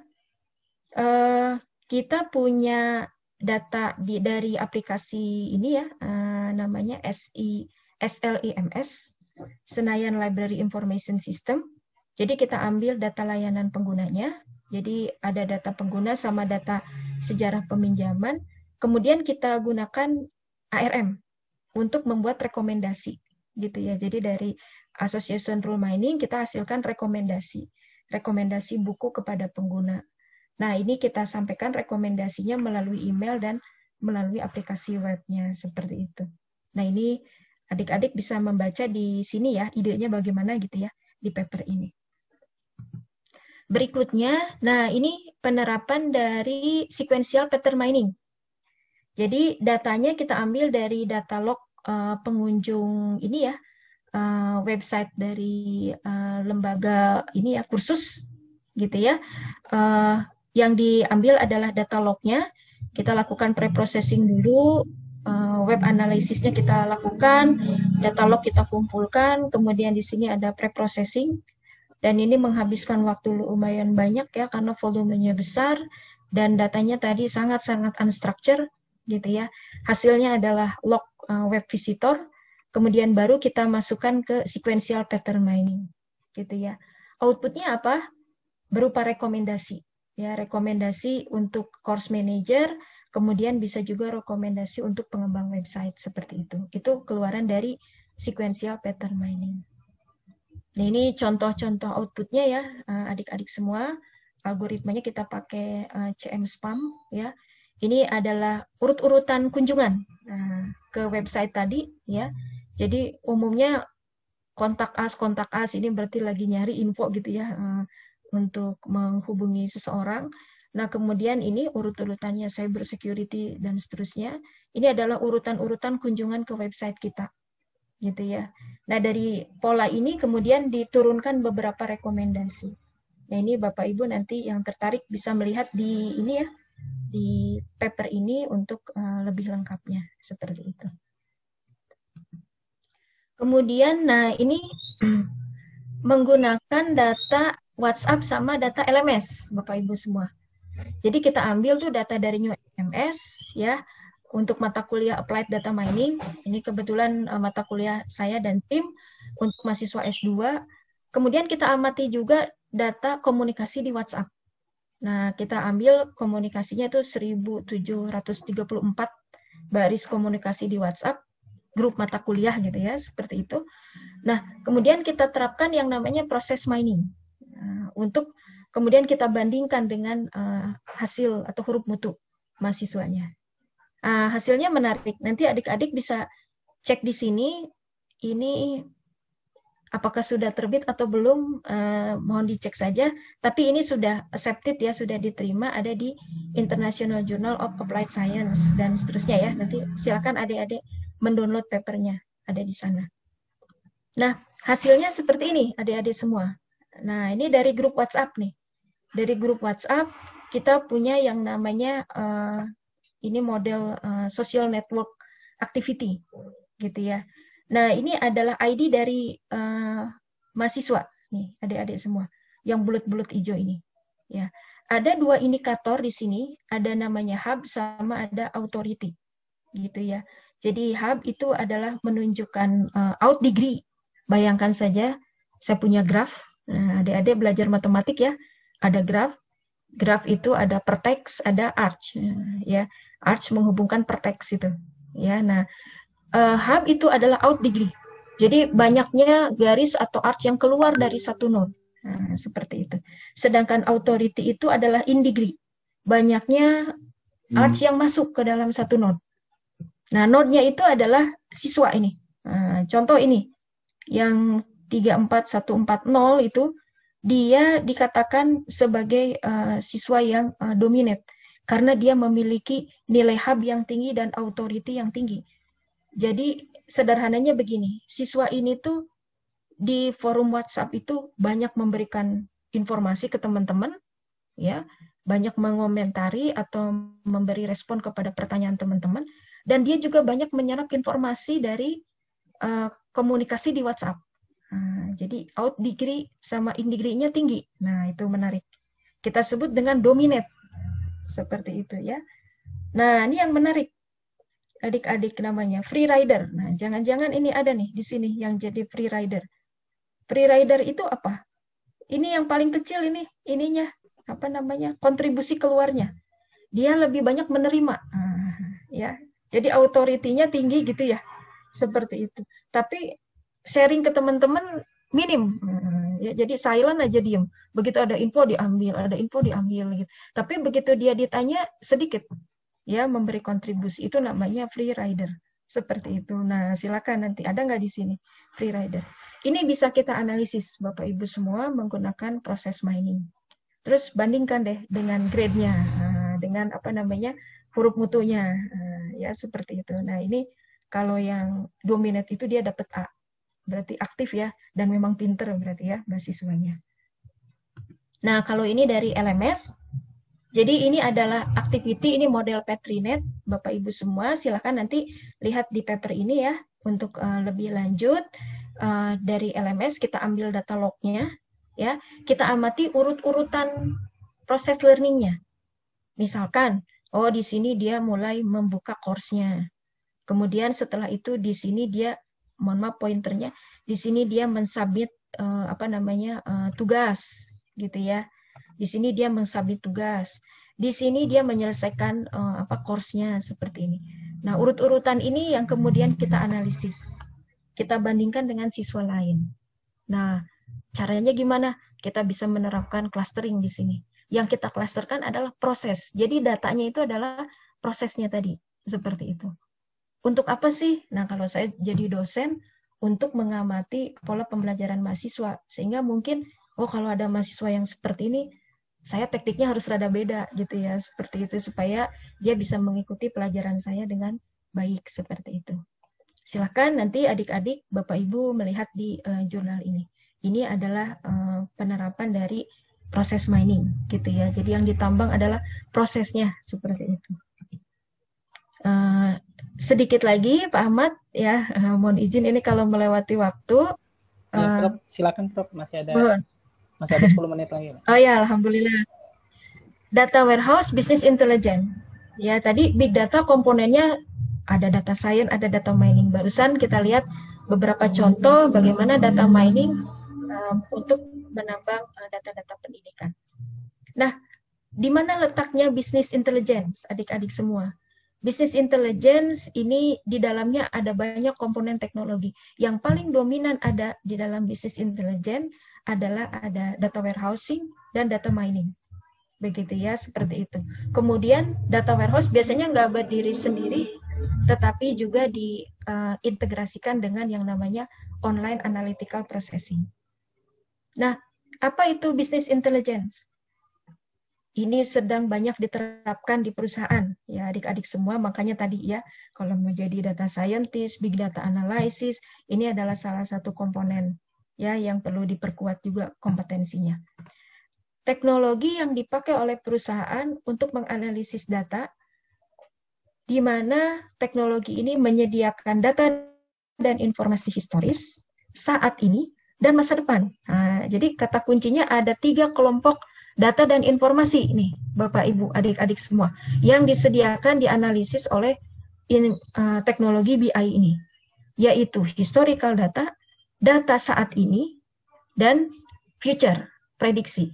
Nah, historical data umumnya kita analisis menggunakan data warehouse dan OLAP. Ya, historical data. Yang current saat ini itu adalah OLTP yang biasanya kita integrasikan dengan database, online transactional processing. Ya, itu yang current saat ini. Masa depan tadi data mining itu. Karena data mining salah satunya tadi adalah predictive method. Jadi pendekatan-pendekatan data mining kita terapkan di sini untuk mendapatkan future data tadi, ya, data-data hasil prediksi. Jadi itu masuk komponen 3 itu ke dalam business intelligence. Ya, posisi big data di mana? Nah, tentunya di sini, ya, sebagai penyumbang data source. Tadi untuk mengelola historical di sini ada data warehouse, ya. Kemudian prosesnya ada ETL, extract, transform, load, ya. Bagaimana dari data source kita pindahkan ke dalam data warehouse isinya itu melalui proses ETL, ya. Kemudian di sini ada data mart, miniatur dari data warehouse. Nah, di sini ada dashboard, ya, untuk digunakan oleh manajerial. Apa yang didapat dari sini tadi? Berupa summary dari historical data saat ini, atau tadi ya hasil-hasil prediksi, ya, future data, seperti itu. Ini business intelligence. Nah, kalau adik-adik ingin lihat contoh produk dari teknologi ini yang pernah saya lakukan yang tadi OLAP untuk komoditas pertanian. Tidak saya share di sini karena tidak terkait dengan pendidikan. Jadi adik-adik silakan aja dilihat di situ bagaimana skemanya gitu ya. Nah, itu ada di sana. Termasuk proses ETL-nya juga ada di beberapa paper yang sudah kami hasilkan. Nah, apa itu data warehouse? Adik-adik semua mungkin yang sudah pernah mengambil, kembali kita refresh saja. Data warehouse berbeda dengan database, ya. Kesamaannya apa? Koleksi dari data, ya, repository dari data. Hanya data warehouse punya karakteristik. Apa karakteristiknya? Ini Bapak data warehouse ya, Inmon ya. Saya ambil dari sini. Pertama, dia subject oriented karakteristiknya. Yang kedua adalah dia terintegrasi. Nah, itu adalah karakteristiknya. Yang ketiga adalah time variant. Yang keempat adalah non-volatile.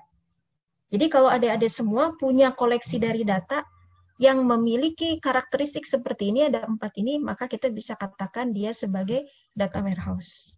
Seperti itu. Nah, apa itu subject oriented?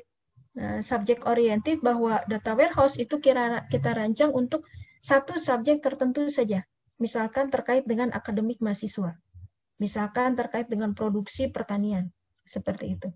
Jadi tidak keseluruhan aspek dari data terkait dengan siswa kita masukkan ke sana. Ada subjek tertentu.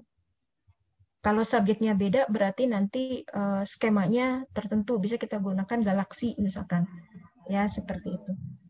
Kemudian integrated. Nah, ini sebetulnya mengacu ke sini adik-adik kalau integrated itu. Ini sumber data macam-macam, flat file, database segala macam ya, berbagai sumber, berbagai tipe ya. Kita integrasikan menggunakan ETL. Itu yang kita sebut dengan integrated. Time variant. Nah, karena dibilang tadi ya di sini bahwa salah satu komponen BI adalah data warehouse untuk menyimpan historical data. Berarti ada periode waktu.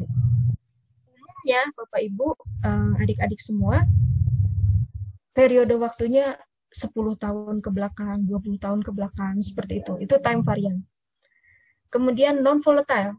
Non-volatile itu bahwa data warehouse ini isinya tidak bisa kita edit. Kita bisa mengakses data dari sana, gitu ya, seperti itu. Kemudian melalui proses ETL kita isi, tetapi kita tidak bisa melakukan proses editing. Posisinya secara fisik, dia terpisah dari database. Yang database yang kita pakai sehari-hari, ya, data warehouse digunakan untuk decision making. Nah, non-volatile itu istilah yang sering kita gunakan ketika secara fisik repository atau data warehouse ini kita pisahkan dengan data base yang biasa kita gunakan untuk bisnis harian, seperti itu. Itu adalah karakteristik dari data warehouse. Nah, gunanya untuk apa? Untuk memenuhi yang 3 tadi. Historical, saat ini, dan future. Nah, gitu ya. Yang saat ini query processing, kita query ke database dan seterusnya. Gitu ya, seperti itu. Yang di query itu bentuknya dalam bentuk graph, tabel gitu ya. Nah, itu adalah namanya information processing. Yang kedua adalah fungsinya untuk analytical processing. Umumnya adik-adik semua data warehouse itu diintegrasikan dengan OLAP. Online Analytical Processing. Nah, melalui OLAP kita bisa melakukan proses analitik, drill down, roll up, slicing, dicing, pivoting dari historical data. Nah, itu adalah fungsi yang kedua, analytical processing. Dan yang ketiga, fungsinya tadi adalah untuk future data tadi, nah, untuk prediksi tadi. Maka di sini fungsinya sebagai data mining. Gitu ya. Nah, ini silakan nih adik-adik kalau ingin menjadi salah satu ahli di BI juga kompetensi ini nih perlu diterapkan. Information processing berarti belajar basis data ya, dikuasai betul itu ya, teknologi basis data dan seterusnya. Kemudian ini adalah DW dan OLAP, dan ini adalah data mining yang tadi kita sudah singgung. Ini terkait dengan OLAP tadi sudah saya sampaikan ya. Biasanya ini kita integrasikan ya dengan data warehouse. Tujuannya apa? Supaya proses accessing informasi dari data warehouse itu ke dalam dashboard menjadi lebih cepat, konsisten, dan interaktif. Ya, banyak toolsnya yang free ya untuk OLAP ini ya. Kalau saya banyak menggunakan Mondrian, kalau untuk yang spasial ada Geomondrian ya. Kemudian juga ada Palo ya, adik-adik. Nah, ada Spagobi, mungkin pernah dengar ya. Nah, itu adalah OLAP server, bisa dimanfaatkan. Nah, ini contoh sederhana nih ya adik-adik semua. Ini dari data PPMB kami pernah buat ya yang sederhana saja waktu itu. Ini source-nya ya dari database dan dari Excel. Kemudian kita masukin ke dalam data warehouse. Kita pakai OLAP servernya Palo. Palo itu ada yang free ya. Palo itu punya JDocs ya. Ada juga yang PSI Enterprise mahal ya. Harus beli ya seperti itu. Nah ini beberapa modul yang kami kembangkan ya. Di sini ada web server, kemudian Palo API dan seterusnya. Nanti accessing-nya, kliennya di lapisan web browser-nya, lapisan atas itu ada visualisasi ya menggunakan graph, menggunakan cross-tab dan seterusnya. Nah ini contoh-contoh tampilannya nih adik-adik. Ini menggunakan Palo server. Jadi silakan nanti kalau tertarik masuk aja ke websitenya Palo. Mereka menyediakan yang versi free, tapi tentunya dengan fungsi yang terbatas gitu ya. Kalau yang lengkap, advance, beli ya lisensinya ya. Tapi untuk belajar kan kita pakai yang free saja. Nah itu bisa. Ini contoh tampilannya nih adik-adik. Nanti bisa dipelajari ya. Ini mohon maaf tidak kami publikasikan nih yang ini ya. Jadi tidak ada. Tapi kalau adik-adik ingin lihat implementasi OLAP ya, itu beberapa paper kami ada. Tapi memang bukan untuk pendidikan ya. Kami lebih banyak untuk mengelola data pertanian seperti itu. Saya kira itu yang bisa saya sampaikan sebagai penutup. Ini ada ringkasannya dari saya. Yang pertama, Bapak Ibu, seperti kita ketahui implementasi big data ini menjadi satu kebutuhan ya kita terapkan di dunia pendidikan untuk mensupport kegiatan akademik maupun non akademik. Tujuannya supaya penyelenggaraan program pendidikan di institusi kita menjadi lebih baik. Alatnya apa yang bisa kita terapkan? Tadi ada data mining yang sangat potensial ya. Kita terapkan baik itu yang basic teknik maupun advanced teknik. Kita bisa terapkan untuk menggali pola-pola menarik dari big data ya, yang kita bisa manfaatkan untuk mengkaji metode pembelajaran di kampus kita. Kemudian teknologi lain yang tidak kalah penting selain teknik data mining adalah data warehousing ya, yang umumnya kita integrasikan dengan OLAP, di mana kalau ini semua kita bundle jadi satu ya, muncullah bisnis intelligence untuk big data. Di dalamnya kita bisa menyajikan fast data, ya historical data, current sama future data. Dan ini menjadi penting untuk pengembangan kualitas dari penyelenggaraan program pendidikan di kampus kita. Saya kira demikian Pak Ahmad yang bisa saya sharing. Mohon maaf kalau ada kekurangan dan kesalahan. Saya kembalikan lagi kepada Pak Ahmad. Terima kasih. Assalamualaikum warahmatullahi wabarakatuh. Waalaikumsalam warahmatullahi wabarakatuh. Terima kasih Prof. Imas. Cukup menarik ini share knowledge-nya tentang big data. Tadi kita dengarkan dari Prof. Imas penyampaian materinya mulai dari big data, kemudian tool yang digunakan, data mining, pemanfaatannya. Ini juga menjadi tertarik juga untuk rekan-rekan dosen dan mahasiswa. Ini di sini tercatat sudah lebih dari 30 pertanyaan, Prof. Mungkin nanti tidak semuanya kita tadi secara penyampaian Prof sudah hampir menjawab daripada pertanyaan itu. Mungkin nanti kita sharing atau kita filter pertanyaan-pertanyaan yang akan disampaikan. Namun sebelum kita masuk ke sesi tanya jawab, kita lanjut ke narasumber yang kedua ya Prof ya. Baik, untuk narasumber yang kedua Pak Aris Saifuddin, kami persilakan Pak Aris untuk mempresentasikan. Ya, terima kasih waktunya. Assalamualaikum warahmatullahi wabarakatuh. Waalaikumsalam warahmatullahi wabarakatuh. Ya, yang terhormat Prof. Imas dari IPB, kemudian terima kasih atas kesempatannya kepada Kaprodi Teknik Informatika Bapak Dr. Sewaka, kemudian yang terhormat Dekan Fakultas Teknik Bapak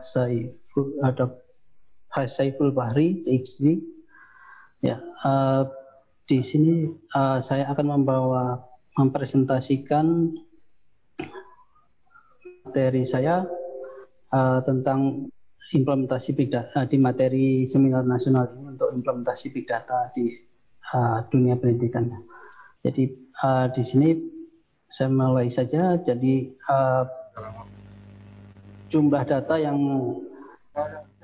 terkumpul atau misalnya yang di-share di dalam internet, ya, setiap waktu akan selalu bertambah dengan cukup banyak, ya. Jadi dalam satu menit saja misalnya dari Google ada 4,1 juta pencarian, ya. Kemudian di sini share dari Facebook, dari Messenger, atau itu semakin banyak data yang terkumpul baik dengan format teks, dengan image atau video dan lain-lain.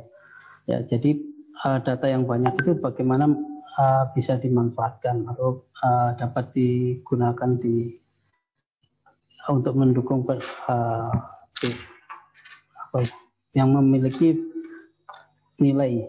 Ya, jadi di sini ada dari beberapa sumber, ya, ada yang menyebutkan bahwa ada 4V of big data, ada 5V big data, ada 6V dari big data. Jadi kalau yang 4V tadi ada value, velocity, variative, veracity, sudah dijelaskan oleh Prof. Imas. Kemudian dari sumber lain juga ditambahkan dengan value. Jadi apakah big data yang terkumpul tadi bisa dimanfaatkan dan memberikan nilai tambah atau secara nilai tambah atau bermanfaat atau baik secara bisnis atau yang lain. Jadi kemudian yang ke-6 yaitu ditambahkan juga yaitu variability, yaitu bagaimana menggunakan big data tadi dengan melakukan pemformatan, jadi atau formatnya mungkin berbeda. Jadi kalau di misalnya kita mengolah data untuk tujuan tertentu bermanfaat, tetapi ketika digunakan di tempat lain bisa juga tidak bermanfaat. Jadi bagaimana memanfaatkan data itu berbeda-beda caranya. Ya. Kemudian, ya, tadi data dari big data ada yang terstruktur, unstruktur, kemudian multistruktur atau hybrid. Jadi kalau di big data di sini kecenderungan karena banyak data sumber maka hybrid, ya, jadi penggabungan dari struktur dan unstruktur. Jadi kalau struktur, ya, biasanya digunakan untuk pemrograman database yang standar, yang biasanya untuk menggunakan create, read, kemudian delete, ya, atau update, ya, itu untuk yang struktur yang bisa diolah biasa database. Kemudian untuk hybrid atau big data di sini kita memerlukan pengolahan lebih lanjut, maka bisa menggunakan berbagai algoritma machine learning. Ya, jadi banyaknya data yang terkumpul yang tersedia di sini sebagai big data merupakan peluang, ya, bisa kita anggap sebagai peluang atau sebagai masalah. Jadi kalau misalnya kita dapat memanfaatkan, maka bisa sebagai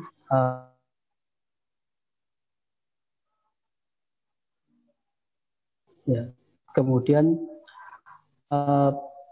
big data dan machine learning di sini digambarkan bahwa big data, ya, ini adalah bagian dari data science, ya. Jadi untuk mengolahnya atau di sini bisa dimanfaatkan sebagai AI atau artificial intelligence.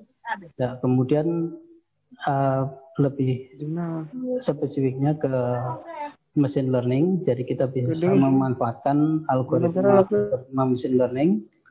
Ya, kemudian atau untuk data yang lebih ada mungkin data-data yang lebih kompleks perlu deep learning. Ya, jadi mungkin di awal untuk belajar mengolah big data bisa kita mulai dengan belajar machine learning. Ya. Kemudian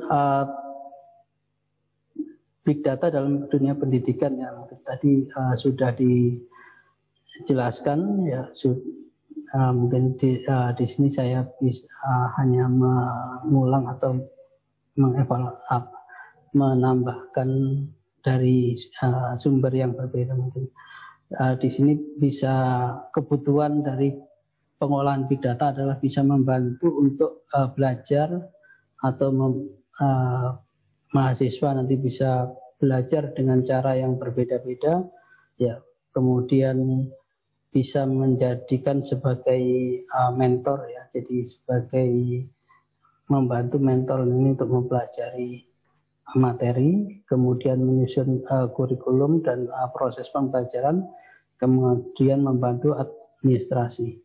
Ya, kemudian peluangnya bisa dengan cross collaboration atau dengan kolaborasi silang misalnya dari berbagai institusi, kemudian atau berbagai departemen nanti bisa kolaborasi mengumpulkan data, kemudian menganalisa atau memanfaatkannya bagaimana, kemudian meningkatkan pengetahuan atau aliran pengetahuan, ya kemudian sehingga akan membuat pembelajaran menjadi lebih efektif, kemudian biaya bisa dikurangi, diturunkan, dan risiko atau mahasiswa karena bisa belajar dengan lebih baik maka bisa mengurangi risiko misalnya kegagalan untuk belajarnya. Ya, kemudian di sini tantangannya adalah bagaimana memastikan bahwa data itu benar atau valid, misalnya aliran datanya sudah benar, kemudian bagaimana melakukan pelatihan ke model yang disusun, kemudian mentransformasi ke dalam aksi, atau bagaimana membuat aplikasi yang bisa digunakan. Ya, kemudian secara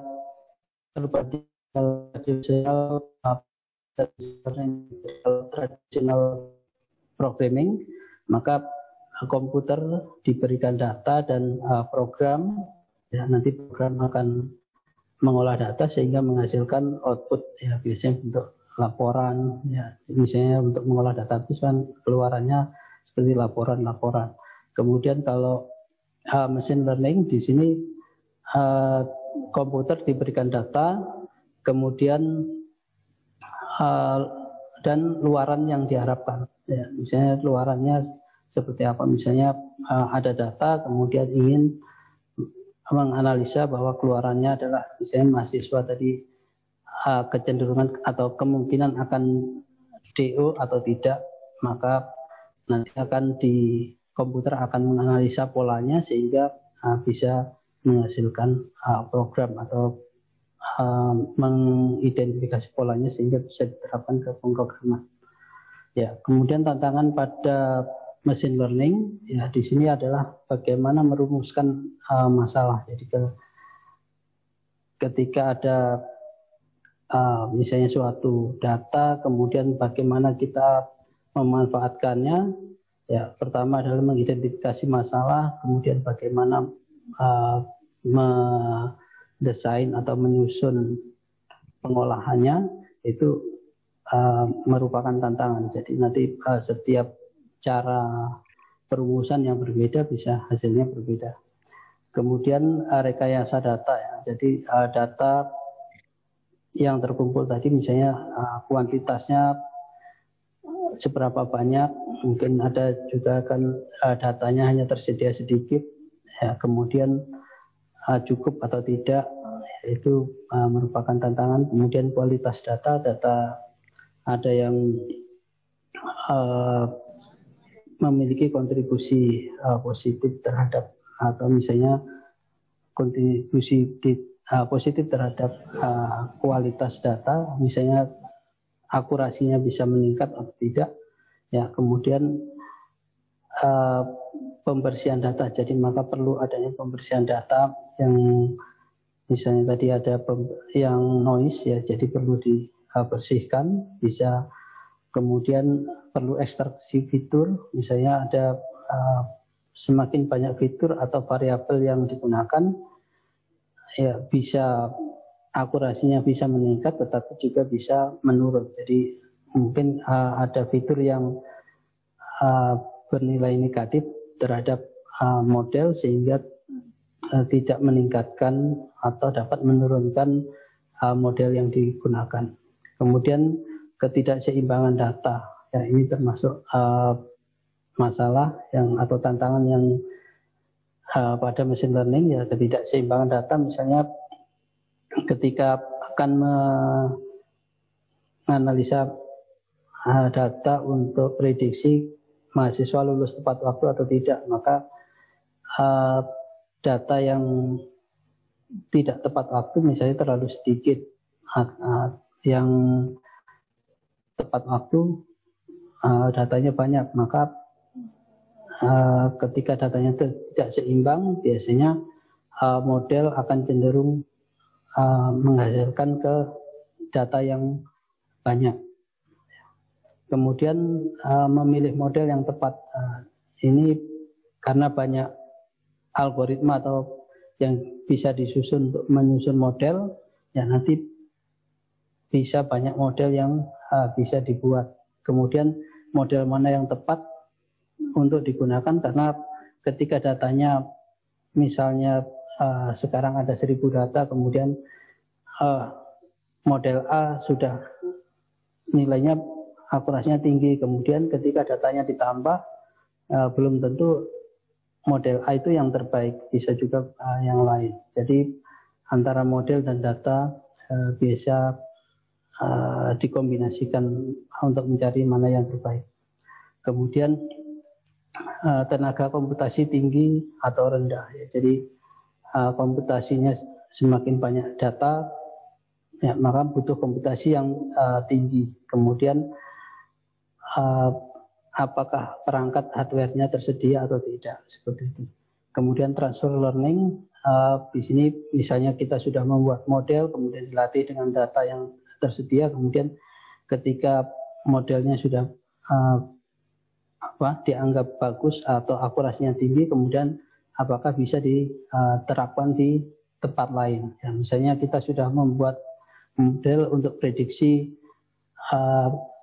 prestasi mahasiswa atau kelulusan mahasiswa di prodi informatika. Kemudian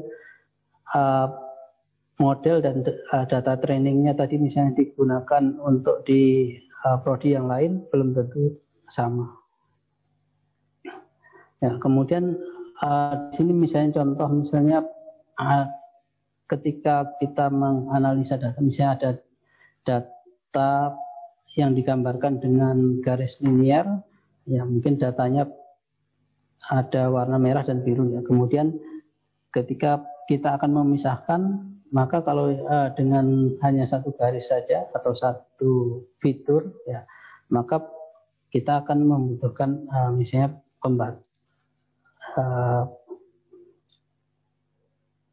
ya misalnya untuk pembatasnya di sini kan ada dua di sini dua garis memotong, sehingga kalau misalnya digambarkan dengan visual